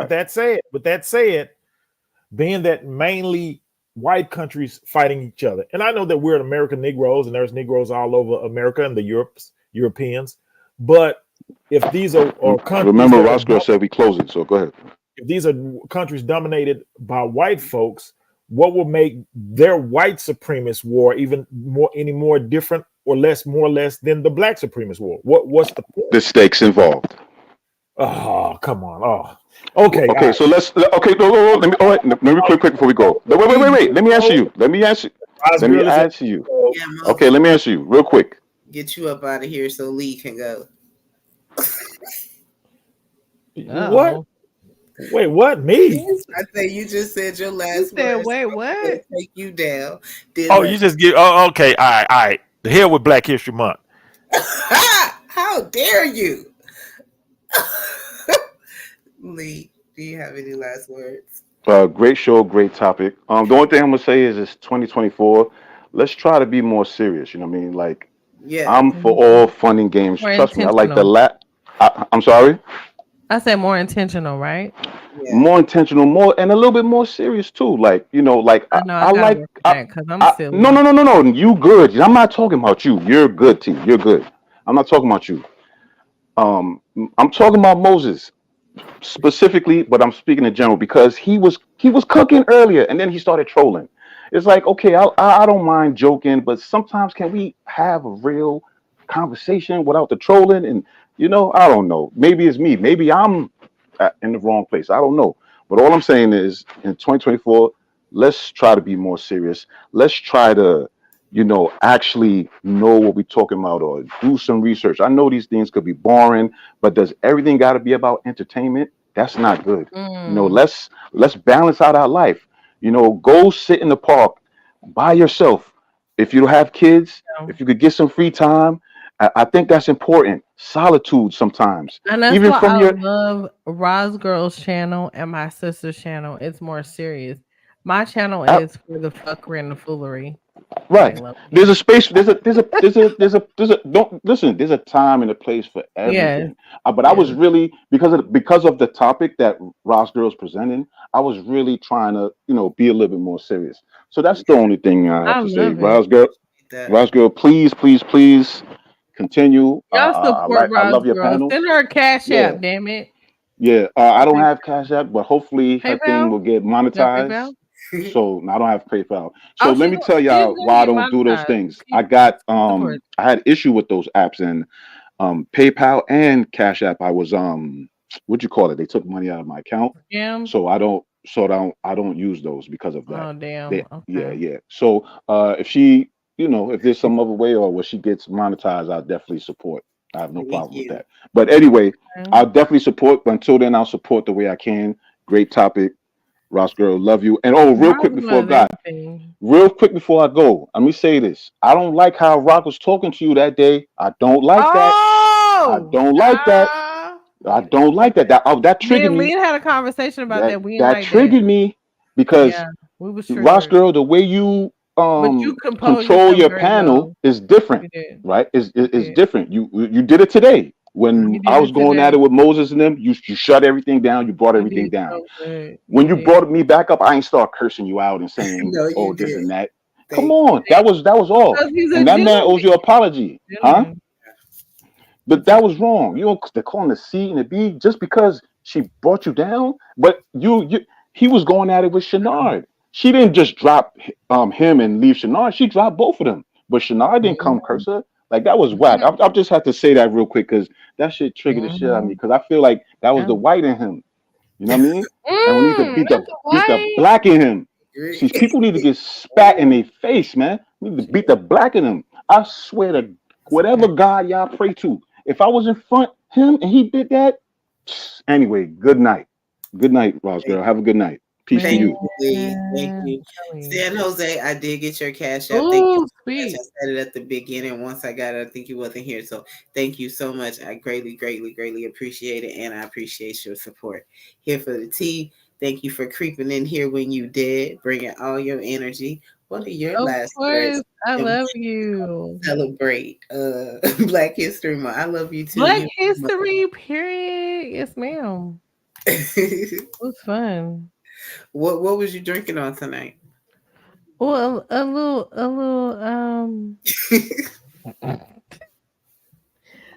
vodka, a little tonic vodka. You know what I mean? Okay, sound good. What was you drinking on, girl? I had water tonight, but I had. That's good. I only drink on Saturdays, so yeah. You only drink on Saturdays? I'm trying to get like you. Yes, ma'am. Do you have any? Oh, your sister had a wonderful show today. I love. Yes, thank y'all so much for showing up for my sis earlier. It was a great show. I appreciate y'all for showing up for her. That was really wonderful. She's really shy. Like, she's not like me. I'm kind of crazy, but I appreciate y'all showing up for her. That was wonderful. Y'all keep showing up for her. She's awesome, and her words are just always. It just seems like they come at the right time. Because I definitely need to hear that. So, yes. What are your last words, T? Well, I wasn't here from the beginning, but I always support you no matter what. I didn't know that you were going live. I'm so sorry. Okay? I wish I would have known. I would have been here earlier, but I appreciate you and what you do for the community, this little community that we have on YouTube. Yeah. You always support and you love who you love, and I love you for who you are. You were the first person who really showed me love when I first came over to CT's channel. Mm-hmm. You were the most welcoming of everyone, and I will never forget that. Everyone else was like, who the fuck is this? They didn't say that, but like, you were the only person who was like, hey, welcome. And then I was like, okay, hey, girl. And it was kind of awkward, but yeah, because nobody, they don't really fuck with people like that over there, right? So it was like, okay, I got somebody talking to me, goddamn it. So let me hang on to her, okay? So I still hang on to you, and I love you, and I don't ever want to not support you, no matter what. I don't want you to feel like I'm dismissing you or whatever the case may be. I really didn't know you were going. I had no idea. No, I don't think that at all. Yeah, you guys are showing awesome support. So yes, absolutely. So any way that I can show love, I do. Whether it's a Cash App or hitting the link or whatever the case may be. But I want you to keep going, doing what you're doing. You have great topics. You have great conversation. You are gorgeous. You're intelligent. You are smart. You are beautiful. And I want you to keep doing what you're doing, okay? Because we need more people in this, space on these YouTube spaces like you. Oh, thank you. I appreciate that. Absolutely. So keep doing what you're doing, love. I love you. Thank you so much. Thank you. You're welcome, boo. Thank you for coming to the show, and you have a wonderful night. When do you go live again? Girl, I'm about to go on Station Head if you Yes. for it, girl. I'm definitely gonna go. And I shared you out for my other people so they can come over. So you had like new people coming over from my people and same vice versa. So we got Miss C, San Jose, and people like that. So shout out to y'all, man. Thank y'all so much for supporting my boo, Wise Girl. Thank you so much. Have a good night, T. Have a good one, boo. Have a good one. Love you. Bye. I love you too. Y'all, it's been a wonderful night. A wonderful, wonderful, wonderful night. Happy Black History Month once again to you guys. I do want to say thank you to all the people in the chat. Miss C, thank you for coming and showing some support. I appreciate that. San Jose, I love you very much for always supporting me and the whole team and gang of people. Blue Jay, thank you so much for coming. I always look forward to seeing you. DG, thank you, Dwale. I'm glad that you're up and that you're supporting me, and I appreciate it. Mr. Speak on It, thank you so much. Your presence is always appreciated. Lee Clinton hit the panel tonight. He has some great things to say, a lot of things I agree with. And some enlightening things. Thank you so much for joining the panel, and thank you always for your support. Who else was up in here? Of course, Indigenous Black Man. I am so glad that you were here. So thank you, Nina. I call her my sister. T, Blue Jay, Portia wasn't here, but I can feel her energy somewhere. So thank you all for y'all support. Like, I just love to see the women supporting each other and us supporting just the whole community. If you haven't read or subscribed to the Discord, please sign up for that. I haven't actually put moderators in to be able to drop that link yet, but soon I will be doing that. So do go to the Discord. Subscribe to Here for the Teas channel. The Blackish Cracker has a channel. Midlife Bro Logic, he was on a panel tonight. Thank you. He also has a channel. We had What's Up Ivan, he was here. He has a channel as well, so make sure you guys find them on YouTube. I want to thank Angela Bryant for joining, Lionel Suggs for joining. Also, I did say Mr. Speak on It. Who else was on the panel? It was so much going on tonight. Like, wow. I came up in here a little straggly, y'all, because like I said, the day was rough, but we made it through. I made it through. Y'all made it through, and I appreciate y'all's support. I will be here next Thursday on this channel. This is my channel, The Reason with Roz Girl. So if you haven't subscribed, please subscribe and tell people I do have this channel here. I will be at Chaotic Truth Live on Saturday doing a reaction to his Saturday show. So I hope to see you guys again. It's been wonderful. Be blessed. Have a wonderful night. Bye.